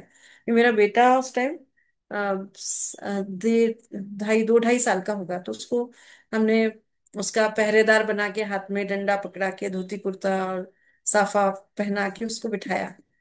अब है ना, वहां पे प्रैक्टिस हुई, है ना, कि छिंदवा मतलब सारी जो झांकियां निकलेंगी तो कैसे निकलेंगी। तो हम वहां गए सब लोग। तो हम सहयोगी बहुत कम थे जो इंदौर से गए थे। तो मध्य प्रदेश की झांकी थी, तो हमने वहां जाके ढूंढा कि भाई मध्य प्रदेश से कौन कौन सहयोगी आ गए हैं, क्योंकि 2 दिन पहले पहुंचना था। लोग इन टाइम पे पहुंचते हैं, नहीं पहुंचते जल्दी। तो कुछ ही लोग थे गिने चुने, हमको मिले कुछ देवास के, कुछ सीहोर के, तो है ना एक आध उज्जैन का, ऐसे कुछ कुछ सहयोगी मिले, तो हमने उनको ढूंढ ढूंढ के निकाला कि एमपी से कौन है। जबलपुर से भी मिले थे। तो और छोटे छोटे गांव के भी एक आध दो मिल गए थे। तो एक ग्रुप बनाया हमने, कहा कि भाई झांकी है और इसको लेके जाना है। तो बड़ा उसकी बड़ी लंबी कहानी कि कैसे हमने साफे जुगाड़े और कैसे हमने ड्रेस एक जैसी करी, क्योंकि हमें नहीं पता था कि हम कॉस्ट्यूम एक जैसी लेकर जाएं या प्रेजेंट कैसे करेंगे। कुछ भी नहीं सोचा था, हमें पता ही नहीं था, विजन ही नहीं था, हमें पता नहीं था कि हमें ही जाना है। एकदम से कहा गया कि आपको जाना है। और हम अपना छिंदवाड़ा हाउस लेके वहां पहुंचे, वहां पहुंच के देखा कि क्या हो रहा है। तब जो था कि रिहर्सल में समझ में आया कि सारे जो झांकियां थी वो बहुत बड़ी बड़ी थी और बहुत डेकोरेटेड थी। उनके साथ टीम थी पूरी, 25-40 लोगों की टीम थी। और वो टीम पूरी कॉस्ट्यूम में थी और उन्होंने बहुत म्यूजिक के साथ, प्रैक्टिस के साथ वो लोग प्रेजेंट कर रहे थे अपना अपना स्टेट। और हमारे स्टेट के लिए पूरे एमपी से हम गिने चुने लोग थे, हमारी कोई प्रैक्टिस नहीं थी, कोई प्रेजेंटेशन नहीं था, लेकिन हमारा मॉडल बहुत खूबसूरत था। जो बनाया गया था मॉडल, वो इतना, एक आर्किटेक्ट कैसे मॉडल बनाता है, इतना परफेक्ट और इतना खूबसूरत। और उसके दरवाजा खोलो तो अंदर श्री माता जी का सिंहासन रखा हुआ से लेके हर चीज इतनी डेकोरेटिव और इतनी फिनिशिंग इतनी सुंदर कि इसमें से वाइब्रेशंस इतने अच्छे आ रहे थे। तो टोटल छिंदवाड़ा हाउस की कल्पना कि वो कैसा होगा, 4 डायमेंशनल विजन लेके उसको फर्स्ट टाइम एक मॉडल के रूप में बनाया गया। बहुत दिनों तक पुणे प्रतिष्ठान में वो मॉडल रखा रहा था। वो वही मॉडल है। तो अब वो जब उसको प्रेजेंट करने गए हम लोग, जब हमने ये सब देखा तो हम वहां से गए, तो हमारी झांकी की बारी आई, तो हम 1 मिनट भी नहीं रुके और बाहर आ गए। और सारी झांकियां 3 से लेके 5 मिनट 7 मिनट तक उनके प्रेजेंटेशन के साथ रुकी। तब हमको समझ में आया कि यार हमारे स्टेट को 1 मिनट का टाइम दिया जा रहा है और बाकी सारे स्टेट 5-5 6-6 मिनट ले रहे हैं, क्योंकि हमारे पास तो कोई प्रेजेंटेशन ही नहीं है। तो मैंने उनको बोला कि हमारा प्रेजेंटेशन है, हमारे पास एक सॉन्ग है। तो उन्होंने पूछा कौन सा सॉन्ग है। तो मैंने कहा कि हमारा गाना है छिंदवाड़ा में जन्म हुआ हमारी निर्मल माँ का। तो मैंने बोले कि लाइए। तो उस समय कैसेट चलते थे, तो हम उस कैसेट को गाड़ी में लगा के सुनते सुनते पहुंचे थे पूना। तो उसी वाले कैसेट को गाड़ी से निकाल के उनको दे दिया कि ये लीजिए बजाइए गाना। तो अब सेकेंड डे जिस दिन फाइनल था रिहर्सल, उस दिन हमारा गाना बजना था। हमारी कोई प्रैक्टिस नहीं थी। मुझे 3 महिलाएं मिली थी, वो तीनों इस तरह की थी नहीं कि वो डांस कर सकती थी। मैं ही अकेली थी उस समय, युवा, और सबसे ज्यादा ये कि एक्टिव कह लीजिए। तो मैंने उनको कोशिश भी किया कि शायद मैं उनको कुछ सिखा पाऊं स्टेप्स वगैरह, तो कुछ नहीं आया उनको। तो तय ये हुआ कि जिन लोगों के वाइट कुर्ते पजामे हैं वो उन सबको साफा पहनाया जाएगा। तो वो साफा भी वहां मेरे हस्बैंड ने बहुत मुश्किल से जुगाड़ा, क्योंकि पुणे के साफे अलग होते हैं और हमारे जो मालवा के साफे होते हैं वो बहुत अलग होते हैं। तो क्योंकि हम मध्य प्रदेश से थे तो हम ऐसा वैसा कुछ पहन नहीं सकते थे। तो यूनिफॉर्मिटी के लिए रेड साफा ढूंढा गया, लाया गया, पहनाया गया। तो ये सारा जुगाड़ हुआ, उसके बाद हम ड्रेसअप में बढ़िया दिखने लगे और फिर हमारा प्रेजेंटेशन आया, हमने गाना दिया वहां पे। और जब वो बजा गाना, तो दोनों हाथ में दिए लेके मैंने श्री माता जी के सामने परफॉर्म किया इस गाने पे। एक पैराग्राफ, छिंदवाड़ा में जन्म हुआ हमारी निर्मल माँ का, इसका एक पैराग्राफ बजा था। उतनी देर हमारी झांकी रुकी थी। तो ये मतलब एक तरह से कहना चाहिए कि आ, वो मेरे लिए ऐसा था कि श्री माता जी आश्चर्य से देखती हैं कि अरे तुम क्या मेरा घर ही ले आए, ऐसे। और बड़ी उत्सुकता से श्री माता जी और सरसिपी ने उस झांकी को देखा। और जब हमारा प्रस्तुतिकरण हुआ तो उन्होंने हमारी समूह की ओर देखा, जिसमें करीब 16 लोग थे, हम 4 महिलाएं और 12 पुरुष थे, और एक मेरा छोटा सा बच्चा जो छिंदवाड़ा हाउस के सामने बैठा हुआ था। झांकी में दिए भी चल रहे थे, हमारे हाथों में दिए थे। तो ऐसे करके हमने 3 महिलाएं जो थी पीछे खड़ी हुई थी सिर्फ ऐसे हाथ में दिए लेके, और मैं अकेली परफॉर्म कर रही थी। क्या मुझे नहीं आता डांस वांस कुछ भी, लेकिन मुझे उसी क्षण याद आया कि मैंने कहा था श्री माता जी को कि अगर मुझे डांस आता श्री माता जी तो मैं नृत्य करती, आपके सामने प्रस्तुत होती, सब बैठे रह जाते और मैं ही अकेली पूजा कर रही होती। तो इतने सालों बाद जब मैं वहां पे परफॉर्म करने लगी तो मुझे लगा कि मैंने क्योंकि उस समय 1 सेकंड के लिए सोचा और श्री माता जी ने मेरी इच्छा को पूरा किया। और मैंने वहां जाके बिना कुछ किए ही डांस परफॉर्म किया श्री माता जी के सामने, आधा 1 मिनट। और उन्होंने जो भी, उनका चित्त गया उस छिंदवाड़ा हाउस के ऊपर, और उसके बाद छिंदवाड़ा प्रोजेक्ट चालू हुआ। और आज हम देखते हैं लिंगा और इतना बड़ा प्रोजेक्ट बना हुआ छिंदवाड़ा का। तो एक शुरुआत और कैसे श्री माता जी का चित्त काम करता है और हमारी छोटी छोटी सी इच्छाएं श्री माता जी कैसे पूरी कर देती हैं। तो ये अल्टीमेट उसका एक बहुत सुंदर उदाहरण है। उससे पहले हम बोलते थे कि श्री माता जी सब अपने किस्से सुनाते हैं, तो उनके पास एक्सपीरियंस है। श्री माता जी मेरे पास कोई एक्सपीरियंस ही नहीं है, आप मुझे एक्सपीरियंस दो। लोग मिराकल सुनाते हैं, श्री माता जी मेरे पास मिराकल नहीं है, आप मुझे मिराकल दीजिए। तो उसके बाद श्री माता जी ने इतने मिराकल्स दिए कि अब इतने किस्से हैं कि महीनों सुनाते रहो तो भी खत्म नहीं होते। ये शिव माता जी का फर्स्ट वो था, साकार से तादात्म्य। तो उस दिन दिव्यांश पूछ रहे थे कि आपके पास शिव माता जी के साथ कोई फोटो है क्या। मैंने कहा वो जमाना वैसा था नहीं कि इधर से कुछ देखें हम और उधर से कोई हमारा फोटो सेल्फी कुछ ले ले। तो प्रेजेंटेशन कई बार हुए हैं। एक बार कुंडलिनी का महाप्रयाण करके एक काव्य, कहना चाहिए कि काव्य खंड लिखा गया था, जो मेरा छोटा भाई है राजीव रत्न पाराशर यूएसए से है, उसने लिखा था। और उसके ऊपर भरतनाट्यम की प्रस्तुति हुई थी यहाँ से, इंदौर के वरदा कला संस्थान से। पुणे में हुआ था वो प्रोग्राम। तो स्टेज परफॉर्मेंस थी और उसकी एंकरिंग की थी मैंने वहां पे स्टेज से। तो वो बहुत सुंदर था वो। लेखन भी बहुत सुंदर था। कहानी, ये कहानी है कुंडलिनी की, वो क्योंकि मेरी आवाज में रिकॉर्ड हुआ था यहाँ स्टूडियो में। तो मुझे बहुत सारी चीजें उसकी याद है कि ये कहानी है कुंडलिनी की, अ, परम शक्ति का प्रकट प्रमाण, कुंडलिनी का महाप्रयाण। परम, यहाँ इसमें बैटरी लगाइए बेटा, बैटरी नहीं है इसमें।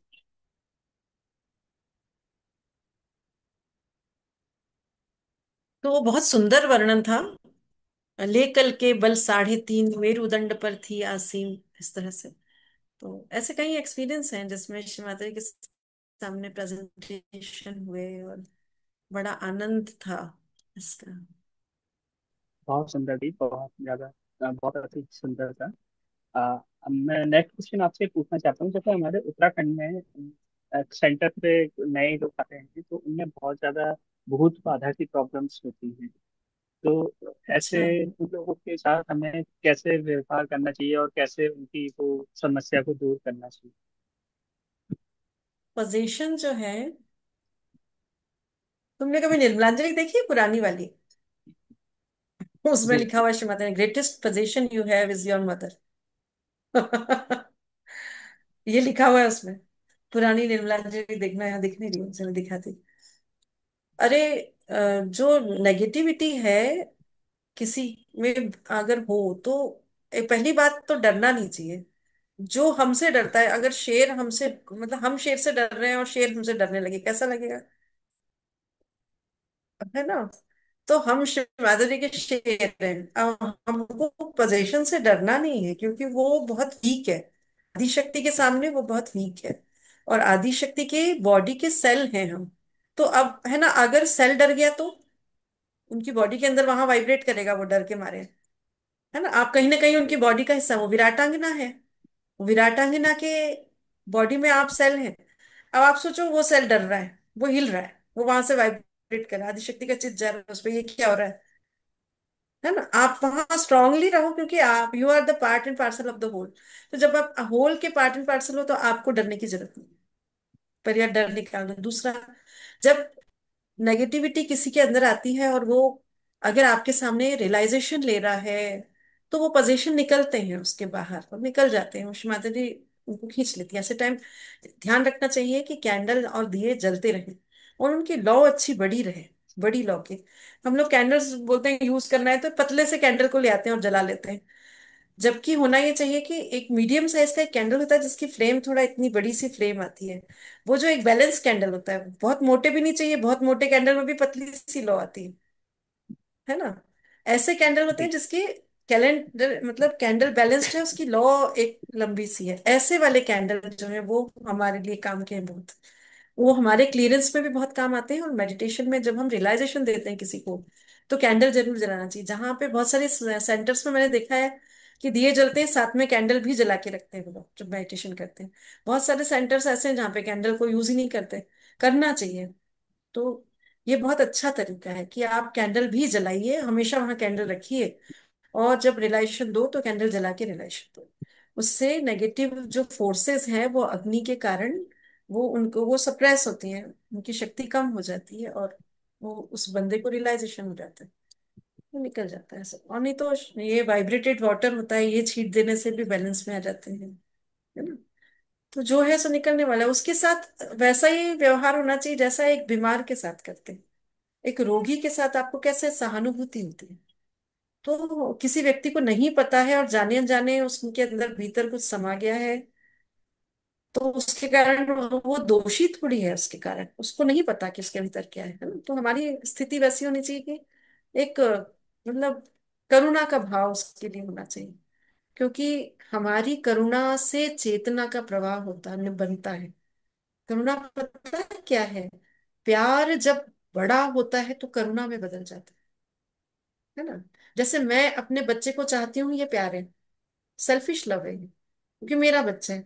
जब मैं अपने बच्चे और दूसरों के बच्चों को एक साथ चाहती हूँ, ये लव है। लेकिन जब मैं किसी को देख के मेरे हृदय में वैसा ही प्रेम उमड़ता है जैसा मेरे बच्चे को देख के उमड़ता है, तो ये करुणा है। ये प्रेम का और ऊपर का स्तर है।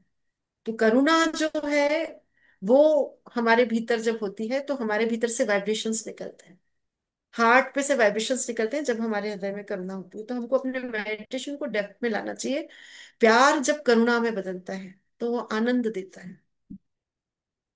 जैसे एक सुप्रीम सोर्स ऑफ लव है, माँ की मूवी, उसमें भी एक छोटा सा क्लिप आता है आखिरी में, जब सब श्री माता जी को थैंक्स देते हैं, उनकी आंखों से आंसू बहते हैं, वो हंस रही होती है लेकिन उनकी आंखों से आंसू निकलते हैं, और वो ऐसे देख रही होती है चारों ओर चेतना को। बड़ा सुंदर दृश्य है।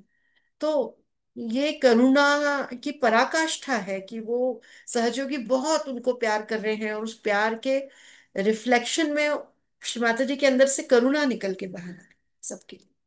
अल्टीमेट वाइब्रेशंस है उस सीन में। कभी देखना, सुप्रीम सोर्स ऑफ लव शायद मिल जाएगा आपको अमृता.org पे भी, जहाँ पे वीडियोस मिलते हैं। कितने लोगों ने देखी है सुप्रीम सोर्स ऑफ लव? देखिए दीदी, क्या है बहुत ही वाइब्रेट। सुंदर, बहुत ही सुंदर है। मैं इसमें हाँ लिंक हाँ, में शेयर कर देता हूँ मीटिंग खत्म होने से पहले ही। बिल्कुल बिल्कुल शेयर कीजिए आप। मेरे लास्ट बच्चे तो वाला जो सुप्रीम सोर्स वीडियो ऑफ आप लव बोल रही हैं, देख देख के ही सहयोग भय सीखे। भय काय करूं प्रभु जाचा रे, लोग गा के फूल डाल रहे हैं, और चारों तरफ से फॉरनर, हाँ वही वही और श्री माता वही जी के वही आंखों से आंसू निकल रहे हैं। अभी दे दें। सुन हाँ बिल्कुल। वो लास्ट वाला सीन तो देखना चाहिए। कोई बच्चा कोई क्वेश्चन लिख रहा था नीचे कहीं, किसी बच्चे का हाँ, क्वेश्चन आया था, है ना? निखिल भैया ने क्वेश्चन लिखा है कि वाइब्रेट करके खाने की इम्पोर्टेंस और उसके क्या फायदे हैं। हम्म। है ना, बहुत ज्यादा फायदे हैं। फिर ये जो हाथ उठा रहे हैं, ये इनका क्वेश्चन नहीं है ना, इनसे बाद में क्वेश्चन ले लेना। विनोद त्रिपाठी जी, है ना, जी जी। ये कुछ पूछना चाह हाँ रहे हैं। हाँ, तो वाइब्रेशन जो है ना, चेतना का वो प्रवाह है जो हर नकारात्मकता को तोड़ देता है ना। तो अपना जो भोजन है, आहार है, उसको ग्रहण करने के पहले अगर चेतना का प्रवाह उसके ऊपर से बह जाता है, तो बहुत सारी उसके अंदर की नेगेटिव चीजें पॉजिटिव हो जाती हैं। अब तो बहुत जरूरी हो गया है, क्योंकि अब पेस्टिसाइड्स और मतलब हर चीज में अशुद्धियां बहुत ज्यादा है, पानी में, है ना, भोजन में, आहार में, सब में। तो कोई भी चीज उठा के सीधे मुंह में रखने योग्य रही नहीं। वजह क्या है पता है? क्यों? कि वो जाएगी हमारी जब नाभि में जाएगी अंदर, तो वो क्या है फिर। हाँ, सुप्रीम सोर्स लव का लिंक शेयर हुआ है। तो जब हमारे अंदर जाएगी तो उदर में जाएगी। आपको पता है कि उदर में कुंडलिनी जो है उसका रास्ता टूटा हुआ है, वो भवसागर में है। तो अपना सबसे सेंसिटिव एरिया जो है वो अपना पेट है ना। अगर पेट हमारा संतुलित है तो हमारे चेतना का प्रवाह जो है वो सरलता से ऊपर आ जाएगा। पर अगर पेट में दिक्कत है तो सहस्रार पे कुंडलिनी आने में समय लगेगा। तो चेतना का प्रवाह ही एकमात्र है जो उसको कुंडलिनी को ऊपर लाता है। और अगर हमने वाइब्रेटेड फूड नहीं खाया, तो वो जो फूड है वो जब हमारे अंदर जाएगा तो हमारा चेतना का प्रवाह अवरुद्ध कर देगा। फिर हमको बहुत देर तक पेट पर हाथ रख के वाइब्रेशन दे के पेट को, और फिर उसको ठीक करना पड़ेगा। पर निस्बत इसके बाहर के खाने को ही वाइब्रेट कर दो, दोनों हाथ खाने भोजन के ऊपर रख के। और बहुत आसान और बहुत अच्छी चीज है एक प्रार्थना जो है, ये अन्नपूर्णा की माँ आप ही साक्षात अन्नपूर्णा है, समस्त संसार को संतुष्ट कीजिए, है ना। एक आदि शंकराचार्य ने जो लिखा है उसमें भी उन्होंने लिखा है भिक्षा, भिक्षा शब्द का है ना, भिक्षाम देहि च पार्वती, उन्होंने कहा ज्ञान वैराग्य सिद्ध्यर्थम भिक्षाम देहि च पार्वती, अन्नपूर्णे सदा पूर्णे शंकर प्राण वल्लभे। तो आदि शंकराचार्य की ये प्रार्थना है। ये क्या कह रहे हैं कि अन्नपूर्णा आप सदा संपूर्णता देने वाली हो, और शंकर की प्राण वल्लभा हो आप, प्राण वल्लभा उन्हें प्रसन्न आने वाली उनकी पत्नी, प्रिय पत्नी, है ना। ज्ञान और वैराग्य की सिद्धि के लिए मुझे जो संतुष्ट कर दीजिए। ज्ञान वैराग्य सिद्ध्यर्थम भिक्षाम देहि च पार्वती। भिक्षा मतलब भू इच्छा, जो आपकी इच्छा हो वो दे दो माँ अन्नपूर्णा, मेरे भोज हाथ में वो डाल दो जो आपकी इच्छा हो। क्योंकि उस समय वैराग्य काल था, उसमें ऋषि मुनि जो थे वो आहार अपने लिए बनाते नहीं थे। वो 5 घर या 3 घर जाके मांग लेते थे, तो जो उनके हाथ में आ जाता था उतना खा के एक समय और संतुष्ट हो जाते थे कि इतना ही चाहिए आहार। तो इसलिए उसके पहले बोलते थे कि ऐसा आहार देना जिससे मेरा ज्ञान और मेरा वैराग्य सिद्ध हो जाए। नाभि पर अगर भोजन गया और उसका अगर ये हुआ कि उसमें चित्त आ गया किसी का, या अपना ही एक मन आ गया कि ये अच्छा है ये खाना है, खाने में भोजन में एक डिटैचमेंट होना चाहिए, डिटैचमेंट होना चाहिए उसमें, तब वो आहार हम ग्रहण करते हैं तो वो हमारे ज्ञान और वैराग्य को सिद्ध करता है। वैराग्य डिटैचमेंट है। अगर बहुत अटैच होके खाना खाते हैं, ये बहुत अच्छा लग रहा है इसको खाएं, ये बहुत अच्छा लग रहा है, तो फूड से डिटैचमेंट होना नाभि को संतुष्ट करता है। सुबह क्या खाया है शाम को पता नहीं चलता। श्री माता ने कितना बोला है कि आप भोजन से मत चिपको, कितने लेक्चर दिए श्री माता ने नाभि के ऊपर, है ना, कि आपका जो पसंद का हृदय का रास्ता पेट की ओर से क्यों जाता है, कि बहुत अच्छा भोजन बनाओ, वो इसी में इन्वॉल्व हो जाते हैं, बना रहे हैं खा रहे हैं खिला रहे हैं, आप आइए खा के जाइए। श्रीमती लेक्चर है कि आप डिटेस्ट होके खाइए। तो यही है कि फूड को अपन वाइब्रेट करते हैं तो एक प्रेयर जाती है कि माँ इस भोजन से हमको ज्ञान और वैराग्य मिले, यानी इस आहार में जो भी नेगेटिविटी उसको इतना पॉजिटिव कर दो कि हमारे ज्ञान के रास्ते में बाधा ना बने, और हमको डिटैचमेंट दे। ऐसा नहीं कि हम उससे अटैच हो जाए, कितना बढ़िया था वैसा ही दो वैसा ही खाना है, अटैच हो जाए। तो बहुत सुंदर चीजें हैं, जरूर वाइब्रेट करना चाहिए दोनों हाथ रख के, लेकिन चेतना हाथ से आएगी तभी तो वाइब्रेट होगा। उसके लिए प्रैक्टिस करो जी कि फ्लो बेहतर है। जी, बहुत सुंदर। विनोद अंकल, आप कुछ पूछना चाहते थे? जी। जय श्री माता दी दीदी। रेशमी माता जी भैया। जैसा कि हम तो इस मायावी संसार में उलझे हुए हैं, सहज योग भी हम कर रहे हैं, मेडिटेशन भी कर रहे हैं, लेकिन स्थिति कभी बनती है कभी बिगड़ती है। और सबके साथ ऐसा ही है। जी जी जी जी। तो मेरा सवाल ये था कि इतने सब आपने तो इतने अच्छे अच्छे कार्य, आपको श्री माता जी का कुछ स्पेशल आशीर्वाद भी प्राप्त है। नहीं, तो, सामान्य है, बहुत सामान्य हूं मैं, कोई स्पेशल नहीं। तो मेरा सवाल ये था कि आपने ये अथर्ववेद में पीएचडी करने का विचार कैसे आया आपको, कि ये हाँ, बहुत बड़ी ये उपलब्धि है। मिरेकल है, ये बहुत बड़ा जी। श्री माता जी का। मैंने श्री माता जी के सामने चिट डाली थी कि मुझे या तो संस्कृत और संगीत, एक चिट में लिखा था संस्कृत और एक में संगीत, आध्यात्म में गहराई पाने के लिए आपका अटेंशन सांसारिक चीजों से हट जाना चाहिए। तो मुझे लगा कि श्री माता जी के लेक्चर सुनते थे, उसमें संगीत के बारे में बात करती थी कि संगीत से बहुत आसानी से हम आध्यात्म को पाते हैं। दूसरा वे शास्त्रों की बात करती थी कि वेदों में ये लिखा है, उपनिषदों में ये लिखा है, इसमें ये लिखा है, आपने पढ़ा नहीं, देवी भागवत पढ़ो, ये पढ़ो। तो उसमें ऐसा लगता था कि मैंने क्यों नहीं पढ़ा कभी कुछ, तो मुझे लगा कि वेद पढ़ना चाहिए जब उसमें इतनी अच्छी चीजें हैं। तो मैंने श्रीमती की चिट डाली कि संगीत या संस्कृत। और उसके बाद मेरा छोटा वाला बेटा उस टाइम बहुत 2 साल का होगा, बहुत छोटा सा था, तो उसको पूछा कि एक कोई चिट उठा दो, तो उसने जो चिट उठा के मुझे हाथ में दी उसमें संस्कृत लिखा हुआ था। तो संस्कृत में फिर मैं कॉलेज गई, वहां पे जाके मैंने बोला कि मुझे वेद पढ़ना है, तो उन्होंने कहा कि संस्कृत का जो कोर्स है, मैं संस्कृत उसमें 3 वेद जो कोर्स में ही है, तो क्योंकि 3 वेद उसके कोर्स में ही है तो कोई ना कोई तो उस वेद के चैप्टर को, मतलब एलिमेंट थोड़े थोड़े चैप्टर हैं, उससे एक आइडिया आता है कि वेद में क्या है, कहाँ से शुरू करना वगैरह। तो बोले एक प्रोफेसर आएंगे आपको पढ़ाने चैप्टर्स, तो वो थोड़ा बहुत जो भी है पढ़ा देंगे, बाकी फिर आप पढ़ना अपने आप। ऐसा ऐसे कोई तो मिलेगा नहीं कि वेद पढ़ाए अपने को। तो अब उन्होंने बोला तो अच्छा लगा कि, लेकिन वो था कि रेगुलर जाना पड़ेगा। तो फिर तब मैं अकाउंट ऑफिसर थी, पेस्टिसाइड की कंपनी थी एक यहाँ पे, उसमें जॉब करती थी। तो वो कांच का एक केबिन हुआ करता था एसी वाला, और उसमें सुबह 9 बजे जाती थी, शाम के 6 साढ़े 6 बज जाते थे घर आते आते, 7 साढ़े 7 तक। पूरा ऑफिस वाला जॉब था। तो उसको मैंने सोचा कि मैं कैसे रेगुलर ज्वाइन करूंगी, एमए कैसे कर सकती हूँ मैं संस्कृत में। तो मेरे हस्बैंड सपोर्ट करते थे मुझे बहुत ज्यादा, नहीं रिजाइन कर दो, तुमको ये करना है तो ये कर लो, रिजाइन कर दो। तो मैंने रिजाइन किया, मेरे अकाउंट वाले जॉब से रिजाइन किया। तब मेरे बच्चे बहुत छोटे थे, जब मुझे पढ़ाई छोड़े हुए हो गए थे 15 साल। तो 15 साल का एक गैप होने के बाद एमकॉम से मैं सीधे एमए संस्कृत कॉलेज में चली गई। वहां पे रेगुलर मैंने अटेंड किया। मेरी मेरी प्रोफेसर मुझे कहने लगी कि आप भूल चुके हैं तो, क्योंकि मैंने 10th तक ही संस्कृत पढ़ी थी, उसके बाद तो मेरा कॉमर्स में अकाउंटिंग टैक्सेशन ग्रुप है, तो मुझे नहीं आता संस्कृत में क्वेश्चन के आंसर कैसे लिखते हैं एमए लेवल के। तो मुझे तो कुछ भी नहीं आ रहा है। तो उन्होंने कहा कि ऐसा करो, आप संस्कृत पढ़ाइए, जब आप पढ़ाओगे तो आपका ग्रिप आएगा। तो कॉलेज के ठीक सामने एक स्कूल था, वहां पे 9th 10th तक संस्कृत था। तो संयोग देखिए। और जिस दिन मैंने वहां पे कॉलेज में, वहां से स्कूल में पूछने गई कि यहाँ पे कोई जॉब है क्या, उसके 2 दिन पहले उनकी संस्कृत की टीचर रिजाइन करके चली गई मिड सेशन।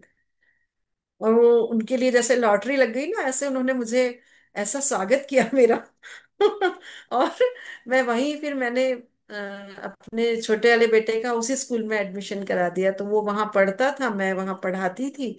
और उसके बाद वहां से स्कूल खत्म होता था तो मैं वहां से कॉलेज जाती थी, कॉलेज जाके पढ़ती थी, फिर कॉलेज खत्म होता था तो लाइब्रेरी जाती थी, वहां जाके ढूंढती थी सारा लिटरेचर किधर है संस्कृत का। यहाँ पे बहुत बड़ी लाइब्रेरी है, उसमें कई लाखों किताबें हैं, देवी अहिल्या विश्वविद्यालय में। तो उसमें संस्कृत की बहुत बड़ी लाइब्रेरी थी, तो उसमें से ढूंढना भी मुश्किल कैसे अपना मिले लिटरेचर। तो ऐसे ऐसे हाथ ऐसे किताबों के ऊपर करते थे, जिस किताब में से हवा निकल जाती ना उसको निकाल लेते, तो उसमें अपना चैप्टर निकल आता था।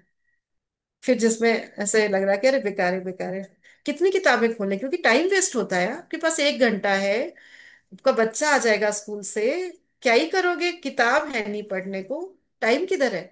तो ऐसे करो जिसमें से ऐसा लगे कि हवा निकल रही, ये वाली किताब, फिर आज ये हो गया चलो छोड़ो, फिर 1 2 दिन मुझसे पढ़ लिया वापस रख दी, फिर से देखो किधर से हवा निकल रही, वो किताब उठा, उसमें कुछ ना कुछ मिल जाएगा कि अच्छा इसमें ये चैप्टर है, तो ऐसे कर लो।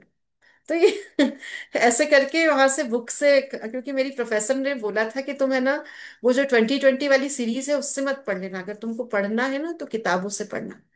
तो संस्कृत की किताबें कहाँ मिलती हैं ऐसे मार्केट में कि हाँ किताबें मिल रही हैं पढ़ लो, जैसे तुम्हारी कॉमर्स और साइंस की किताबें मिलती हैं इजीली अवेलेबल, ऐसे थोड़ी होती है। वो सब 20 सीरीज से पढ़ के, और एमए संस्कृत में कौन इतना ध्यान देता है, यूं ही पढ़ पढ़ा के पास हो जाते हैं लोग। तो मैं ही अकेली गई थी वहां पे, तो ऐसा हो गया था। फिर उसके बाद मैंने उनको बोला कि मुझे तो पेपर देना ही नहीं आता है, तो पेपर देना सिखाओ ना मुझे कि कैसे लिखते हैं। तो मैंने कहा आप टेस्ट ले लो। तो जिस दिन टेस्ट लेने गए, सारे ही बच्चे एब्सेंट हो गए जो उस दिन आए थे जिनको टेस्ट देना था। और जो इतने दिनों से नहीं आ रहे थे वो उस दिन आ गए, तो उनको टेस्ट में कुछ देना नहीं आता, तो उनने कुछ लिखा ही नहीं कि हमने ये पढ़ा ही नहीं है। मैं अकेली थी जिसने टेस्ट दिया, तो मुझे लगा था कोई देगा तो मैं उसका पढ़ लूंगी, तो देखूंगी तो सही लिखते कैसे हैं।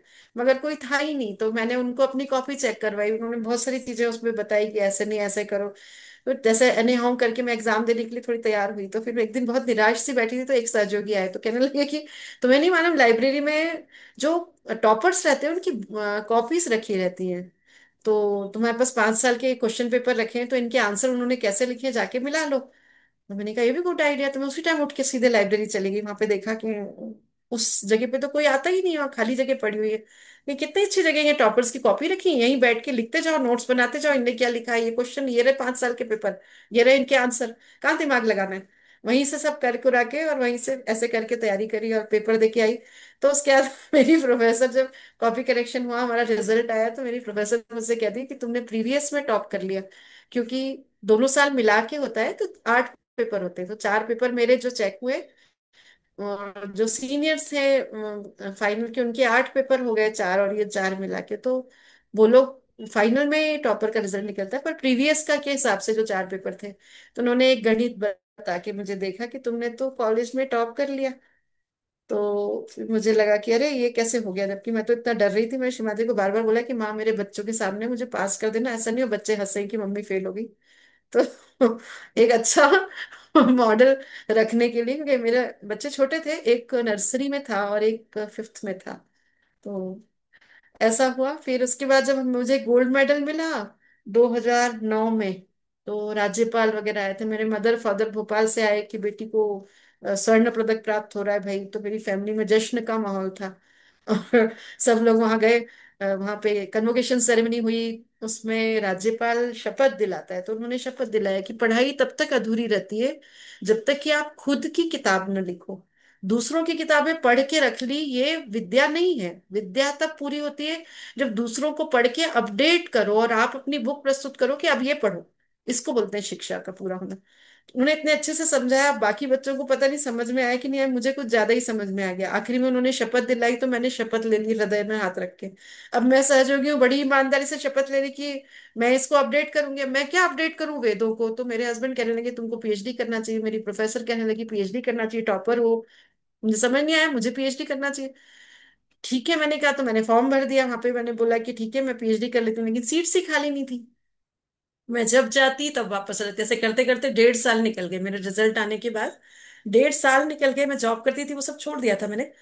तो अब मैं मतलब यही कि पीएचडी करना है तो उसके लिए स्टडी कर रही हूँ, लाइब्रेरी जा रही हूँ, लेकिन मेरा कहीं रजिस्ट्रेशन ही नहीं हो रहा है पीएचडी का। तो ऐसे करते करते, तो जब टाइम वेस्ट होने लगा, तो मैंने अपने हस्बैंड को एक दिन बोला कि आज आप मेडिटेशन में बैठिए, और शिमातरी से मैंने साफ साफ बोल दिया है कि अगर आज मेरा रजिस्ट्रेशन नहीं हुआ तो आज के बाद मैं कॉलेज की ओर चेहरा भी नहीं करूंगी, मुझे नहीं करना है पीएचडी वीएचडी कुछ नहीं करना है। तो आज का आखिरी दिन है, आप बैठिए शिमातरी के सामने, आप मेडिटेशन में बैठिए, मैं वहां जाती हूँ कॉलेज। आधे घंटे में वापस आऊंगी, तब तक आप मेडिटेशन में बैठे रहिए। देखिए आप तो बोले कि अच्छा ठीक है, मैं यहाँ मेडिटेशन में तुमको वाइब्रेशन देता हूँ, जाओ। तो मैं गई वहां पे, और वहां देखा मैंने, फिर सीट खाली नहीं थी। मेरी गाइड जो है उन्होंने फिर बोल दिया कि हमें संस्कृत डिपार्टमेंट में कोई सीट खाली नहीं है, 6 ही लोगों को करा सकती हूँ। बोले अभी हो जाएगी, 2 महीने बाद हो जाएगी। मैंने कहा, कुछ भरोसा नहीं इनका, बेकार है। तो मैंने हाथ जोड़ लिए, मुझे नहीं करना पीएचडी, रखो अपना टेंशन। मैं वापस आने लगी तो कॉरिडोर में मेरी फिलोसफी की प्रोफेसर खड़ी थी। मैंने क्या क्या हुआ आरती, कहाँ जा रही हो, क्या हो गया तुम्हारा, हो गया रजिस्ट्रेशन? मैंने कहा अरे मैम सीट ही खाली नहीं है, कहाँ से रजिस्ट्रेशन होगा? तो कहती कि फिलोसफी में क्यों नहीं कर लेती, मेरे पास सीट खाली पड़ी है। तो मैंने कहा मैं एमए संस्कृत में जब मैंने किया हुआ है पीजी, तो फिलोसफी में कैसे हो सकता है मेरा रजिस्ट्रेशन? तो कहने लगी डीन को चिट्ठी लिख दो कि मुझे करना है, संस्कृत तो संस्कृत है, दर्शन हो चाहे संस्कृत हो, डिपार्टमेंट कोई भी हो। मैंने डीन को चिट्ठी लिखी उनके केबिन में बैठ के। और उसके बाद 8 दिन बाद उनका फोन आ गया कि आ गया आपका आंसर, डीन ने चिट्ठी का आंसर दिया है, आप कर सकते हो। ये था, श्री माधुरी ने करवाया फिलॉसफी में। तो 3 वेद तो कोर्स में थे, चौथा बच गया था अथर्ववेद। तो मेरे हस्बैंड ने ये ह्यूमन रिसोर्स मैनेजमेंट इन अथर्ववेद, ये टॉपिक भी मेरे पतिदेव ने निकाल के दिया कि अच्छा टॉपिक है, इस पे करो। तो मैंने ह्यूमन रिसोर्स मैनेजमेंट इन अथर्ववेदा ये टॉपिक लिया, क्योंकि मैं कॉमर्स की स्टूडेंट थी। ह्यूमन रिसोर्स मैनेजमेंट मेरे लिए कोई नई सब्जेक्ट नहीं था। और उन दिनों सब लोग मैनेजमेंट पे बड़े लेक्चर देते थे, तो मेरे हस्बैंड कहते थे अगर तुम इसको पढ़ लोगे तो तुम भी लेक्चर देना। और अभी एलएनसीटी कॉलेज भोपाल में मेरा लेक्चर था वेदास को लेके। तो मेरी डिग्री देख के वो बोले कि इतना सुंदर एकेडमिक क्वालिफिकेशन लेके आप चुपचाप कैसे रहते हो, आप आइए हमारे कॉलेज में लेक्चर दीजिए। और उस दिन लेक्चर में एमबीए के 650 बच्चे उन्होंने मेरे सामने बिठाए। और उनको रियलाइजेशन हुआ सबको श्री माता जी की बिंदी से, जबकि मैं वेदों के ऊपर लेक्चर दे रही थी। जब श्री माता जी को करना होता है तो आप केवल एक्टिवली वहां खड़े रहिए, सब हो जाएगा आपके साथ। मेरी जो गाइड मिली वो ऐसी थी, बोलती मुझे पता है तुम कर लोगे, तुम करो, बस मैं कहाँ तुमको मदद कर सकती हूँ वो बता देना। तो दुनिया में पहली ऐसी गाइड होगी जो मुझे अपनी कार में बिठा बिठा के घूमती थी कि ये देख लो आरती जी, ये देख लो आरती जी। और मैंने पीएचडी किया। तो श्रीमाता जी गोद में बिठा लेती है जैसे। और जरा भी कुछ मेहनत नहीं की, मैंने सिर्फ श्रीमाता जी के लेक्चर सुने। रोज लेक्चर में मुझे अथर्ववेद की चीजें वो बताती थी, रोज। और अब वो कभी वो लेक्चर मिलते ही नहीं, वो कहाँ थे, मगर वो रोज सुनाती थी मुझे। और एक एक क्लू मिलता जाता था, मैं उसको डायरी में नोट करते जाती थी, करते जाती थी, करते करते करते उन्होंने पूरी मुझे मैं मेरा अथर्ववेद में जो चैप्टर बना है ना, जो चैप्टर 3 है मेरा, वो स्पेशल चैप्टर है उसका, कि मैंने ह्यूमन रिसोर्स मैनेजमेंट को फिलोसफिकल वे से किस तरह से प्रेजेंट किया है, उसमें आत्मिक प्रबंधन डाला है। और वो पूरा श्रीमाता ने मुझे बताया है, तो पूरा वो ही करवाती हैं सारा, वो ही करवाती हैं। बहुत बहुत बढ़िया बड़ा दीदी, बहुत एक्सपीरियंस है, बढ़िया। हाँ। आनंद आया। अल्टीमेट है। श्री माता जी और वो मार्गदर्शन नीचे से करती है। क्वेश्चंस भी मैं देख रही थी, आ रहे थे, कोई कुछ पूछ भी रहे थे नीचे से बच्चे, तो मैं अपना ही बताया जा रही हूँ। मनोज ने लिखा है कि क्या सामूहिकता में कैंडलिंग करना ज्यादा अच्छा रहता है या अपना हम अकेले में करते हैं? दोनों ही अच्छा है, सामूहिकता भी ठीक है, कोई बात नहीं। और सामूहिकता में तो क्या, कैंडल लगा दो, और कलेक्टिव में जहां बैठे हो वहां पे एक कैंडल जलता रहता है, वो अपने आप आपको क्लियर करता रहता है। अपना लेफ्ट हैंड उस जलते हुए कैंडल के सामने रखो, आप दूर भी बैठे हो तब भी वो कर देगा क्लियर। चित्त जो है वो बहुत स्ट्रांगली काम करता है सामूहिकता में। तो ऐसा कुछ नहीं है। और अकेले में बैठे हो तो जला लो कैंडल, क्या है, अपना कर लो क्लियर। समस्या अकेले की है तो अकेले में हो ही जाएगी क्लियर, है ना। तो अपन बहुत लाइटली लेना है सहयोग को, कि इस मामले में कि क्लियरेंस और ये मैं इन सब चीजों में ज्यादा नहीं जाती। मैं केवल ये सोचती हूँ कि चेतना जो है उसका महसूस होना बहुत जरूरी है। और पूरे टाइम जब वो महसूस होगी तो उसके ऊपर अटेंशन रहेगा, अटेंशन रहेगा तो महसूस होगी, ये वाइस वर्सा है। तो हम कितने अलर्ट हैं इसके लिए, है ना। वो जैसे उन्होंने लिखा है ज्ञानेश्वर जी ने, कि सिर के ऊपर आपके घड़ा रखा हुआ है, और आप पूरे टाइम गोद में बच्चे को उठाए हुए हैं, और ध्यान पूरा बच्चे पर है, पर घड़े में से पानी नहीं गिरता, है ना। ऐसे ही आपका अटेंशन जो होना चाहिए वो हटे नहीं बिल्कुल। तो चित्त जो है अपना उसको संभालिए, उसको चेतना पर लाने की प्रैक्टिस करना रहते, वो बहुत प्रैक्टिस कीजिए कि चित्त जो है हमेशा चेतना पर रहे। यही एकमात्र यही करना है अपने को, चेतना पहले तो बहे हाथों से। तो सारे कचरे निकालो उंगलियों के, हाथों के, कि हाथ से चेतना बह जाए। तो ये विशुद्धि है, ये सब क्लियर करना, ये शोल्डर्स में श्री चक्र, ललित चक्र, ये सब क्लियर एकदम होने चाहिए, तब जाके वो चेतना का फ्लो हाथों में आता है ना। तो शिवाजी ने बहुत अच्छी छोटी छोटी चीजें बताई हैं उसके लिए, जो करना चाहिए अपने को। घी कपूर डालना चाहिए, उससे बहुत ज्यादा विशुद्धि को आराम मिलता है, चेतना का प्रवाह अच्छा होता है। नमक बहुत अच्छी चीज है, नमक से क्लीयरेंस बहुत अच्छा होता है। खड़े नमक को सहस्त्रार पे रख के ऐसे बैठो, सहस्त्रार से खींचने लगता है वो। बहुत बार वाइब्रेशंस हम ऐसे जो बंधन लेते हैं ना, कभी देखो, हाथ में खड़ा नमक लो और खड़े नमक से इस तरह बंधन ले लो, तो खड़ा नमक भी अपने आप में बहुत बड़ा ट्रीटमेंट है, वो निकाल देता है नकारात्मकता को, जैसे नजर उतारा करते थे नानी दादी, इस तरह से वो पूरी खींच लेता है नकारात्मकता, फिर फेंक दो उसको। बहुत क्लीयरेंस होता है, तो अपने आप अपनी सफाई बहुत जरूरी है, और वो हम खुद ही कर सकते हैं, कोई नहीं कर सकता। अनुष्का कुछ पूछना चाह रही है। जय श्री माता जी। जय मेरा श्री माता जी। प्रश्न ये है, जैसे मैं क्लास 12th में हूँ, तो जैसे हम्म मेरे दोस्त लोग हैं वो इतना मतलब भगवान वगैरह में बिलीव नहीं करते हैं, तो मैं उन्हें हम्म। ऐसा क्या चीज बताऊं कि वो सहज की तरफ अट्रैक्ट हो, वो सहज के साइंस से बारे में समझाओ, जानना चाहें। आपका सब्जेक्ट साइंस है, हाँ, साइंस है। तो आपके सारे फ्रेंड्स साइंस वाले हैं, हाँ। तो उनको मैग्नेटिज्म क्या है और इलेक्ट्रोमैग्नेटिक वेव्स क्या है, ये कभी उनको समझा। स्ट्रिंग थ्योरी समझाओ, क्या होती है स्ट्रिंग थ्योरी। एक एटम से दूसरे एटम तक जो चेतना का प्रवाह होता है, वो स्पाइरल, मतलब हॉरिजॉन्टल वर्टिकल ना होके स्पाइरल होता है। स्पाइरल क्यों होता है? क्योंकि कुंडलिनी जो है स्पाइरल मूव होती है। तो कुंडलिनी जो है वो एनर्जी है, एनर्जी हर एक अणु से दूसरे अणु में एनर्जी ना वर्टिकल जाती ना हॉरिजॉन्टल, वो रेखीय नहीं जाती, वो गोल गोल घूमती हुई ही जाती है। तो एक एटम से दूसरे एटम तक जाने वाली जो एनर्जी है, उसकी जो मूवमेंट्स हैं वो क्लॉकवाइज क्यों है, उसका कारण क्या है, वो ही मूवमेंट्स हमारे अंदर है। फिर उनको, तुमने निर्मल सुरभि हमारी किताब देखी है कि नहीं, सहयोग की निर्मल सुरभि देखी है किताब? नहीं, नहीं देखी। उसकी सॉफ्ट कॉपी भी लिंक शेयर करो, इसमें सॉफ्ट कॉपी उसकी आ गई है, नेट पर मिलती है, तो अमृता.org से कहीं से भी सॉफ्ट कॉपी लेके इस पे शेयर करो ग्रुप पे। निर्मल सुरभि आपकी कोर्स बुक है, सहयोगियों के लिए कोर्स बुक है, समझ लो। कोर्स बुक को कैसे पढ़ते हैं अपन, क्वेश्चन आंसर करके कैसे करते हैं ना, 8 8 9 9 बार पढ़ते हैं ना, ऐसे पढ़ो निर्मल सुरभि को। सब कुछ सहयोग का कॉन्सेप्ट उसमें क्लियर कर दिया। तो निर्मल सुरभि में आप देखना कि जो आपका स्पाइनल कॉर्ड है उसका फोटो बना हुआ है, स्पाइनल कॉर्ड के अंदर ऐसा छोटा सा जो छेद है, जहां से अंदर उसके बोन मैरो हमारी फ्लो होती है, उस बोन मैरो के अंदर हमारे ऐसे अंदर सर्कल, उसके अंदर सर्कल, उसके अंदर सर्कल, ऐसे बाहर का सर्कल छोटा, अंदर एक और सर्कल, उसके अंदर एक और सर्कल, ऐसे 3 सर्कल में 3 नाड़ियां हैं। तो वो पूरा जो है, ये देखो लिंक शेयर हुआ है इसका, दिव्यांश ने शेयर किया है। ये बुक्स जो है, ये निर्मल सुरभि है, इसमें फोटोग्राफ्स में सब कुछ दिया हुआ है, कैसे मतलब कार्बन का एटम है, 4 वैलेंसी कैसे है, तो हमारे मूलाधार चक्र कैसे है।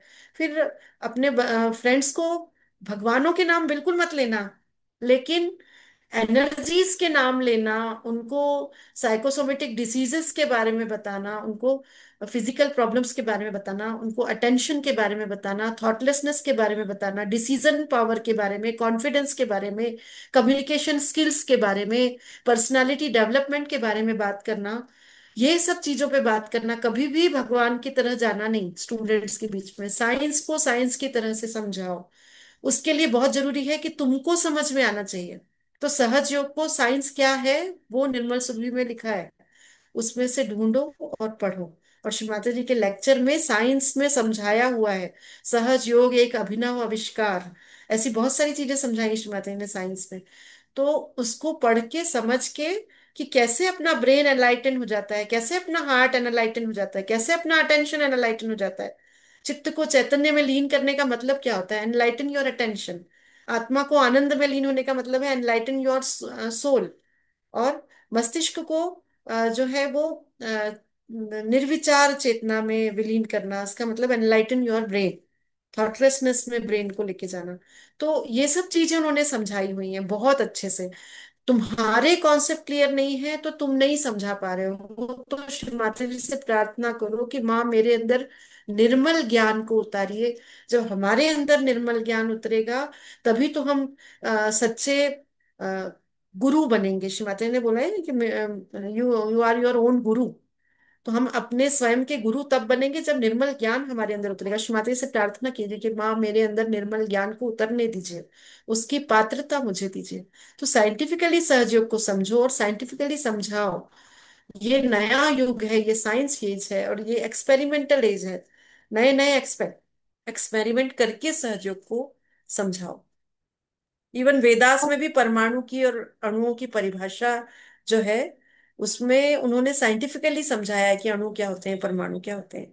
आदि शंकराचार्य ने साइंटिफिकली समझाया है कि आत्मा किस तरह से 5 एलिमेंट से अ, उस एक्टिवेट हो जाती है, ये सब। तो 5 एलिमेंट से दुनिया बनी, तो 5 एलिमेंट का साइंस क्या है, उनका रेशो क्या है, ये फिलॉसफी है। लेकिन ये सब बहुत साइंटिफिक, गॉड पार्टिकल को ढूंढने जा रही है दुनिया, गॉड पार्टिकल क्या है। तो ईशावास्य उपनिषद में बहुत सारी चीजें लिखी हुई हैं, बहुत अच्छे से हम समझा सकते हैं, लेकिन तब जब हम खुद पढ़ें उस चीजों को। है ना, श्री माता जी ने सब कहा हुआ, एक एक लेक्चर में, एक लेक्चर पढ़ोगे शांडिल्य उपनिषद समझा दिया, आदि दैविक आदि भौतिक आध्यात्मिक। ये वाला लेक्चर सुनोगे, श्री माता जी सांख्य समझा रही है, सांख्य योग क्या होता है। ऐसे बहुत सारी चीजें हैं जिसमें तुम सुनोगे तो श्री माता जी एक एक चीजें समझाते जा रही हैं कि ये लो, ये हो गया। तो बहुत गहरे हैं उनके लेक्चर्स। तो लेक्चर्स को सुनना कैसे है, उसको समझना कैसे है, नोट्स बनाना। कितने बच्चों ने डायरी बनाई हुई है? डायरी बनाई है आप लोगों ने? है ना, जी सहयोग में बनाइए। बनाई है ना। उसमें रोज श्री माता जी के जो लेक्चर सुनते हैं उसके पॉइंट्स नोट करते हैं। श्री माता जी बहुत बहुत अच्छे अच्छे पॉइंट्स लिखवाती हैं। डायरिया जो है उसमें माँ के लेक्चर में से आपको क्या सूत्र मिला। जैसे आज का लेक्चर है, इसको 3 4 बार सुनना। आज जो हमने सुना, इसमें श्री माता जी ने बहुत बारीक बारीक चीजें दी हैं बताइए। जब तुम एक एक लाइन सुन के नोट करोगे ना तब तुमको समझ में आएगा। एक एक लाइन से एक एक आर्टिकल बन रहा है, इतनी गहरी लाइन है। अलौकिक के 4th लेयर में आ गया, अब 3 लेयर पूरी हो गई। अलौकिक, लौकिक की 3 लेयर, लौकिक की 3 लेयर क्या है? फिजिकल, मेंटल, इमोशनल, ये खत्म हो गई। 4th क्या है? स्पिरिचुअल।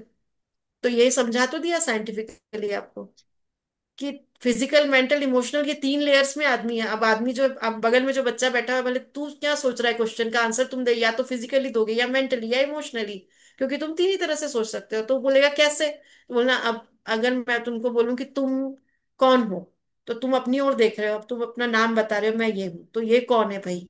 जैसे मैं पूछूं कि आशीष तुम कौन हो, तो वो अपनी बॉडी की ओर देखेगा कि मैं ये आशीष है ना। फिर ये फिजिकल वे है। फिर उसको बोलेंगे कि अच्छा ये भूल जाओ, अब बताओ तुम कौन हो, तो वो अपने मन की ओर सोचेगा कि मैं, ये जो मन है ना मेरे अंदर, ये आशीष है।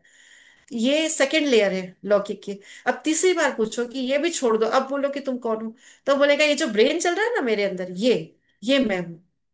ये हमारा तीसरा विजन है। ये तीनों लौकिक चीजें छूट गई, अब चौथी पे आओ। You are a soul. क्या तुमको फील हुआ कि ये मैं हूं? क्यों नहीं फील हुआ? क्योंकि वो सोई हुई है। इसको अवेकन, जो सोल अवेकनिंग प्रोसेस है, यही सहज योग है। जब ये होता है तो आप 4 डायमेंशनल हो जाते हो। तो अपनी पर्सनालिटी को 4 डायमेंशनल करने के लिए रियलाइजेशन जरूरी है। रियलाइजेशन मतलब अवेकनिंग सोल प्रोसेस। तो सोल अवेकनिंग प्रोसेस में गुजरो तो आपकी बॉडी जो है 4th डायमेंशन को फील कर पाएगी। तो फील कर पाएगी कि सोल होना कैसा होता है। सोल होने से वाइब्रेशन फील होते हैं, सोल होने से अटेंशन फील होता है, सोल होने से सोल फील होती है, सोल होने से ब्रेन की एक्टिविटीज को हार्ट कंट्रोल करता है। ये सोल होने के एक्सपीरियंस है सारे। तो जब आप सोल लेवल पे आओगे, सोल अवेकनिंग प्रोसेस से गुजरोगे, तब आप उसको फील कर पाओगे। और ये विद इन 9 मिनट्स होने लगा है आजकल। क्योंकि श्री माता जी का ये बहुत बड़ा कहना चाहिए आविष्कार है सहयोग। है ना, एक अभिनव आविष्कार है सहयोग। तो श्री माता जी ने जो पहले मिथ था अब वो ट्रुथ हो गया। माइथोलॉजी ट्रूओलॉजी में बदल गई। तो पहले था सब, सब मिथ था कि भगवान मिथ है, प्रूफ ही नहीं कर पाते। अब प्रूफ कर सकते। कृष्ण है तो कहाँ है? इस उंगली में बह रहा है, ये रहा कृष्ण। प्रूफ कर सकते हैं अब। झूठ बोलोगे तो पिंच करेगा, झूठ नहीं बोलना है।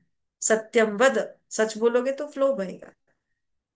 तो ये खुद ही बता रहा है कि सत्य बोलो तो सत्य पे चलो, झूठ बोलोगे तो पिंच करेगा। ये चीजें जो है, ये सहज की ट्रूओलॉजी है, ये एक्सपेरिमेंट है बहुत बड़ा। श्री माता जी का एक इन्वेंशन है सहज। और इसको बताने का तरीका साइंटिफिक ही है। और साइंटिफिक बताते बताते हम माइथोलॉजी को ट्रूओलॉजी में बदल देते हैं। है ना? तो इसलिए हमको सहजयोग को बताना आना चाहिए, हमको उस पर रिसर्च करना आना चाहिए। जितना पढ़ोगे सुनोगे श्री माता जी को, उतना गहरा जाओगे, बारीकियां खोजो उसकी। ये एक्सपेरिमेंटल एज में रह रहे हो। जब श्री माता जी ने हमको दिया है, और हम सबसे पहले फर्स्ट ऑनर है उसके, पहले लेने वाले। हमसे दूसरे को जाएगा, हमने सीधे श्री माता जी से लिया है ना, हमसे दूसरे को जाएगा। तो हम उसके फर्स्ट रिसीवर हैं। तो हम एक्सपेरिमेंटल एज पे हैं, हमको एक्सपेरिमेंट करना चाहिए। है ना? बहुत सारे लोग कुछ कुछ कर रहे हैं, उल्टा सीधा बता रहे हैं, ये वो भ्रांतियां हैं वो। श्री माता जी से सुनो और उनसे ही पूछो, और उन्होंने जो बताया है उसी की ओर जाओ। तो ये ट्रूओलॉजी की ओर जाएंगे। ये एक्सपेरिमेंटल एज है, ये हमको करना चाहिए, और यूथ को जरूर करना चाहिए। और सहयोगियों को जहां भी हो एक्टिव रहना चाहिए, एक्टिव पार्टिसिपेशन होना चाहिए। है ना? आप चुपचाप रह जाओगे, क्लास में चुपचाप बैठ जाओगे, सहयोगी होने का फायदा ही क्या है? आप सहयोगी हो ना, कोने में मत बैठो, आप एक्टिव रहो। मंच पे आओ आप। मंच पे आओगे तो आपके अंदर की डिविनिटी काम करेगी, क्योंकि वो देखेगी कि आप एक्टिव हो। सहज योग उन्हीं लोगों के ऊपर काम करता है जो लोग एक्टिवली पार्टिसिपेशन करते हैं। जो चुपचाप डल होके कोने में बैठे रहते हैं, वो सहयोगी होंगे भी तो भी सहयोग उनके ऊपर काम नहीं कर पाता। क्योंकि श्री माता जी के वही सेल उनको प्यारे हैं जो सेल एक्टिवेट है। जो डीएक्टिवेटेड सेल हैं श्री माता जी के, उनको पता नहीं चलता बॉडी में कि ये भी मेरा सेल है। जो एक्टिवेटेड है, हम देखते हैं ना हमारी बॉडी में बहुत सारे डेड सेल भी होंगे, तो क्या करती है बॉडी? उनको फेंक देती है निकाल के। और जो एक्टिवेट सेल है उनको क्या करती है? उनसे काम करवाती है। सेम चीज है। जब हम पार्ट एंड पार्सन अब बन गए तो ये चीज हमको क्यों नहीं समझ आती? अगर हम एक्टिव रहेंगे तो ही हम सहज होंगे। बहुत सारे एग्जाम्पल है। मेरा बेटा भी वहां पे जा रहा था, मतलब भुवनेश्वर में पढ़ता है, तो आईआईटी खड़गपुर में किसी प्रेजेंटेशन के लिए जा रहा था। तो कहता बिल्कुल तैयारी नहीं है, जाऊंगा तो हार जाऊंगा। मैंने कहा अगर तुम एक्टिवली पार्टिसिपेट करोगे तो तुम ही जीतोगे, चाहे तुम्हारा कितना भी पुअर हो प्रेजेंटेशन। लेकिन तो जब एक्टिवली पार्टिसिपेट किया तो उसने कहा तुम रियलाइज सोलो, औरों से अलग हो, 4 डायमेंशनल इंसान हो। 3 डायमेंशन को हरा देता है 4 डायमेंशनल। तुम एक्टिवली पार्टिसिपेट करोगे तो तुम ही जीतोगे। पहले ही डर जाओगे कि कैसे बताऊं, इन लोग विरोध करने, मत सोचो। शिवादा जी की ओर फेथ करो और कर बढ़ो आगे। 4 डायमेंशनल पर्सनालिटीज को एक्टिव रहना चाहिए स्टेज पे। जैसे अभी बहुत सारे लोग हैं जो सोचते हैं, लीड लेते हैं। सहयोगी बच्चे जहां कहीं भी हैं, यूथ है, उनको लीड लेना चाहिए। उसके लिए कॉन्फिडेंस जरूरी। कॉन्फिडेंस मेडिटेशन से आता है, श्री माता जी को सुनने से आता है। जितना सुनोगे, श्री माता जी ने सब लिख दिया, सब बोल दिया। जितना पढ़ोगे, जितना सुनोगे, उतना ज्यादा तुम अपने आप में प्रखर होते जाओगे। तो वो जो किताबें तुम पढ़ रहे हो वो पढ़ने की जरूरत ही नहीं रहेगी, उससे ज्यादा ज्यादा तुमको आएगा। तो हमको लगता है हम सहज को पढ़ रहे हैं, टाइम वेस्ट कर रहे हैं, हमको कोर्स पढ़ना चाहिए। अब सहज पढ़ो, कोर्स अपने आप आएगा। और टाइम इतना मिलेगा कि पूछो मत। और मैं बिना पढ़े सब कुछ आने लग जाता है, पता नहीं कैसे कर लेते हैं। मुझे तो पता ही नहीं लगा कैसे मुझे गोल्ड मेडल आ गया। मैं तो वर्किंग वुमेन थी, 2 बच्चों की माँ थी, ढेर सारा काम करने के बाद मुझे पढ़ना पढ़ने को मिलता था। तो फिर कैसे पॉसिबल है? तुम्हारे पास तो केवल पढ़ने का ही एक एम है, तुम्हारे हाथ में तुमको सब चीजें मिल रही हैं। बहुत अलग है। लीड लो, आगे बढ़ो। श्री माता जी उन्हीं सहयोगियों बच्चों को ब्लेसिंग करती हैं जो एक्टिवली पार्टिसिपेट करते हैं हर जगह, है ना। बहुत सुंदर थी। एक लास्ट बहुत क्वेश्चन मेरा। टाइम एक देख लास्ट रही थी क्वेश्चन। मैं। जी जी जी। जैसे आजकल हम सब युवा में ये थोड़ी सी प्रॉब्लम रहती है कि हम सोशल मीडिया और इन चीज़ों पे बहुत ज़्यादा एक्टिव रहते हैं, एडिक्टिव रहते हैं। हम्म। हम्म। और मोबाइल पे भी काफ़ी एडिक्टेड हो जाते हैं, तो इन सब चीज़ों से कैसे हम मुक्ति पाएं? देखो, हर चीज का जो एडिक्शन है ना, वो अपने से ही शुरू होता है, और अपने को ही उसको रोकना रहता है ना। जैसे बच्चा हॉस्टल में है, उसके पेरेंट्स कहाँ है उसके साथ? वो क्या कर रहा है वो खुद उसके लिए जिम्मेदार है। लेकिन एक अकाउंटेबिलिटी होती है ना उसकी, तो वो नहीं करता जो उसके पेरेंट्स को पसंद नहीं। मैं नहीं हूं उसको देख रही, लेकिन वो अपने आप अपनी अकाउंटेबिलिटी से डिसिप्लिन मेंटेन करता है कि नहीं, मुझे ये नहीं करना है। क्यों? ऐसे विरोध में है तो हमें नहीं करना है ना। तो कोई भी चीज होती है, और फिर जब नेगेटिविटी होती है, वो अपने को अपनी ओर खींचती है, तो आप डलते ही जाते हो। उस टाइम एक बार आपको अपने आप को झटका देना कि नहीं, ये नहीं करना है। तो जब वो एक बार, चाहे वो वाला स्ट्रॉन्ग एक डिसीजन वो खुद को ही।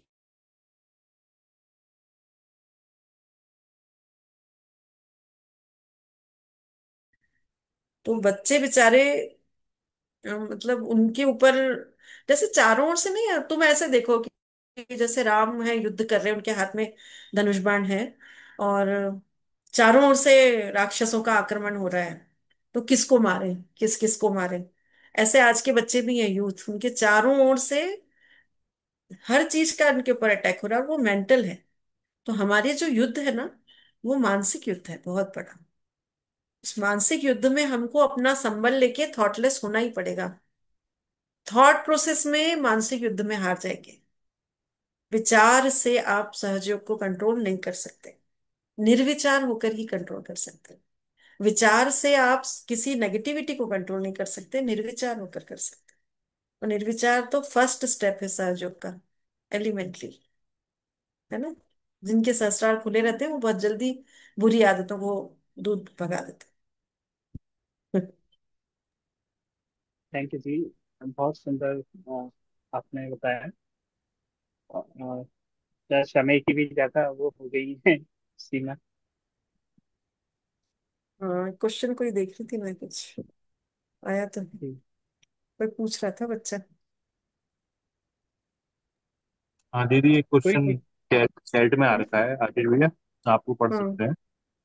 अ, ये नया क्वेश्चन आ रखा है, मैं ही पढ़ देता हूँ कि हाँ, इसमें बोलो। दीदी पूछा है कि हम नए साधकों को शुरुआत में ही कर्म कांडों की एक लिस्ट जैसी बता देते हैं, क्या हम्म। यह उचित है?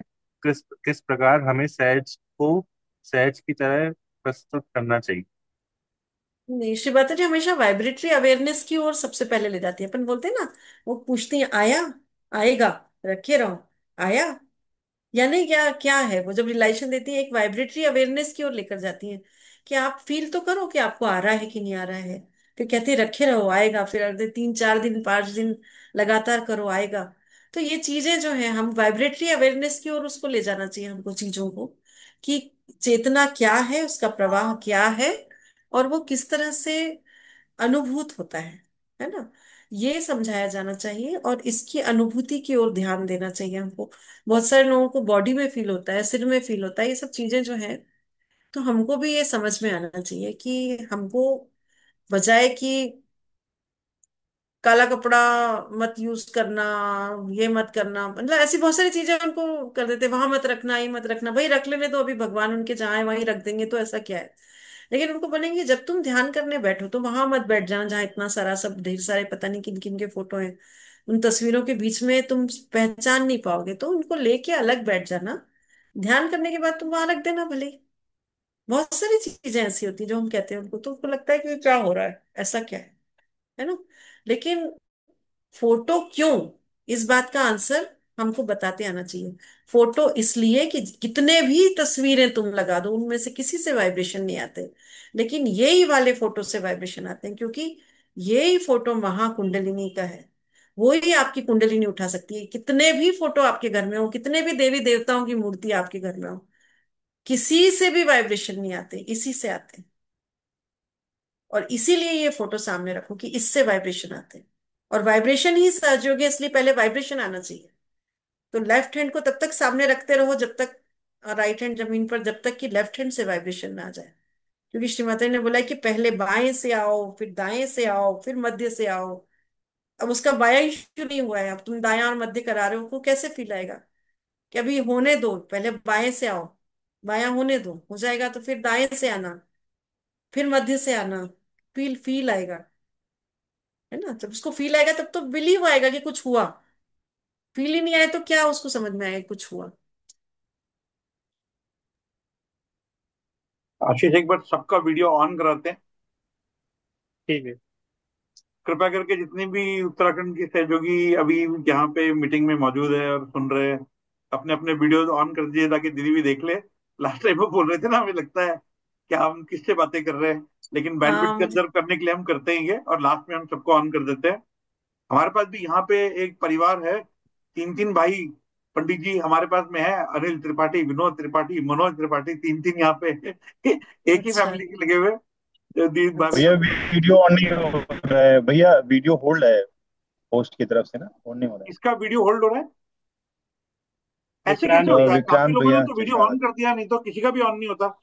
सबके ऑन है, दिख रही नहीं, है नहीं, मुझे। मेरा भैया भी यू नहीं हो कैन रहा। नॉट स्टार्ट किसी किसी का नहीं हो रहा है। होस्ट है। Okay host now now done done done. Yes yes, you can try now, it will be possible. Vikrant भैया आ गए, पहले से ही आए हुए थे, आज तो मत। फुटसो की कर रहे थे बीच में बैठ के, और वीडियो ऑन कर दिया। मैंने बोला आरती दीदी फुटसो में बैठ के सेशन ले रहे क्या? फिर मैंने देखा नहीं नहीं, कोई और है। कोई और है। अच्छा वीडियो भी ऑन था क्या? हाँ, वीडियो ऑन था। मैं बोला ये कौन फुटसोक में बैठ के सेशन ले रहा है? प्रॉपर टाइम पैर वैर साफ कर रहे थे, तो मैंने ऑफ किया वो वीडियो। अरे यार सॉरी मैं नहीं नहीं, ठीक है, अच्छा काम कर रहे वीडियो थे ऑन है। इसमें। सॉरी की क्या बात है, फुटसोक कर रहे थे। तो आरती दीदी, धन्यवाद आपको। किन शब्दों में करें पता नहीं, आप दो दो बार आए, अपने इतने अच्छे एक्सपीरियंस हमारे साथ शेयर किए। बहुत सारे लोगों ने बहुत खुले मन से आपसे सवाल पूछे। नॉर्मली लोग थोड़े रिलक्टेंट है, सवाल कम पूछते हैं, लेकिन अब बच्चों ने भी हाँ। पूछना शुरू कर दिया, तो हमें बहुत अच्छा लगा, और बहुत ही प्रैक्टिकल जवाब दिया आपने। आपने दोनों टाइप की लाइफ जी है, एकेडमिशियन की भी, कॉरपोरेट की भी, और सहयोगी तो है ही है, तो लोग रिलेट भी कर पा रहे हैं सब आपके साथ में। बच हाँ, ये बहुत यूथ वाली बहुत जो धन्यवाद। एज है ना, ये एज गोल्डन एज है। इस एज में अगर हमने पा लिया ना मेडिटेशन का जो टेस्ट है, टेस्ट ऑफ मेडिटेशन अगर इस एज में पा लिया, तो हमारे लिए बहुत फ्रूटफुल होगा ये। तो ये डायनामिक एज है ये। तो वो जो तरुण है ना, जो 11वीं 11वीं 10वीं 11वीं वाले बच्चे हैं, वहां से शुरू करके जो कॉलेज लाइफ वाले हैं, ये क्रीम है ये। इस एज में अगर हमने इसको मेडिटेशन को कर लिया तो हमारे स्ट्रगल्स बहुत कम हो जाएंगे, कंपटीशन कम हो जाएगा। ये बहुत अच्छी एज है। बहुत अच्छा कर रहे हो तुम लोग सब मिलके मेडिटेशन कर रहे हो, दैट्स गुड। हमारे यहाँ भी करती है टेक्नोलॉजी इंदौर में कलेक्टिविटी टेक्नोलॉजी को एज। यूज करके हम आपको उत्तराखंड तक माननीय माता जी ने पहुंचा दिया है। और हाँ, ये बहुत हर बड़ा। वीक हम किसी किसी को इनवाइट करते हैं, अब आपकी हेल्प लेके और भी लोगों बिल्कुल को हम लाएंगे, जो बिल्कुल आपकी जान बिल्कुल। पहचान में है, जो मोस्ट आके वेलकम। यहाँ पे लोगों से बात कर सके, मोस्ट मोटिवेट कर वेलकम। सके, बिल्कुल, मैं शेयर कर आपको सके शेयर करूंगी। एक्सपीरियंस। हाँ हाँ। पूरी बहुत अच्छे अच्छे। कलेक्टिविटी की तरफ से दीदी आपको हम धन्यवाद बहुत करते बहुत हैं। सारा मैं धन्यवाद और आभार करती हूँ। आप सबसे मिलने का मौका मिला और आनंद आया, सबको बांट के बहुत और आनंद आया। आशीष और दिव्यांग जो कि एंकर रहे दोनों टाइम, उनको भी हम बहुत धन्यवाद प्यारे करते हैं। बच्चे दोनों, दोनों बहुत प्यारे बच्चे हैं, आशीष और दिव्यांश। Thank you. जय आप ही श्री दीदी जय। धन्यवाद करके क्लोज करा दीजिए शमाता जी को ये सेशन। हाँ हम, कोई बोलना चाह रहा है क्या? कुछ आवाज आ रही है? नहीं नहीं, आप ही करा दीजिए, ठीक है। आप ही करा हाँ, हम श्री माता जी को दोनों हाथ जोड़ के और नतमस्तक होके प्रणाम करते हैं कि श्री माता जी, आपका हृदय से आभार है कि माँ, आपने हमारी सामूहिकता को सुंदर सानिध्य दिया, आनंद दिया। और आपके जो कदमों पे हम चल पाए, आपने जो दिशा दी है उस दिशा को हम आगे बढ़ाएं, और जैसा माँ आप हमसे चाहती हैं वैसे हम बने। यही एक कामना जो है वो हमारी, आप स्वीकार कर लीजिए। और हमारा एक्टिव पार्टिसिपेशन आप श्री माता जी स्वीकार कीजिए, उसके लिए हमें पात्र बनाइए। यही प्रार्थना हम बार बार करते हैं श्री माता जी। जय श्री माता जी। जय जय श्री श्री माता। जय माता श्री जी। माता जी। जय श्री माता जी। जय श्री माता जी। सभी को जय श्री माता जी। बहुत बहुत जय आभार श्री आप माता जी। सबका। जय श्री जय जय माता। श्री श्री माता माता जी। जी। जय श्री माता जी। जय श्री नेक्स्ट माता जी। सैटरडे मिलते हैं। जय श्री माता जी। जय श्री माता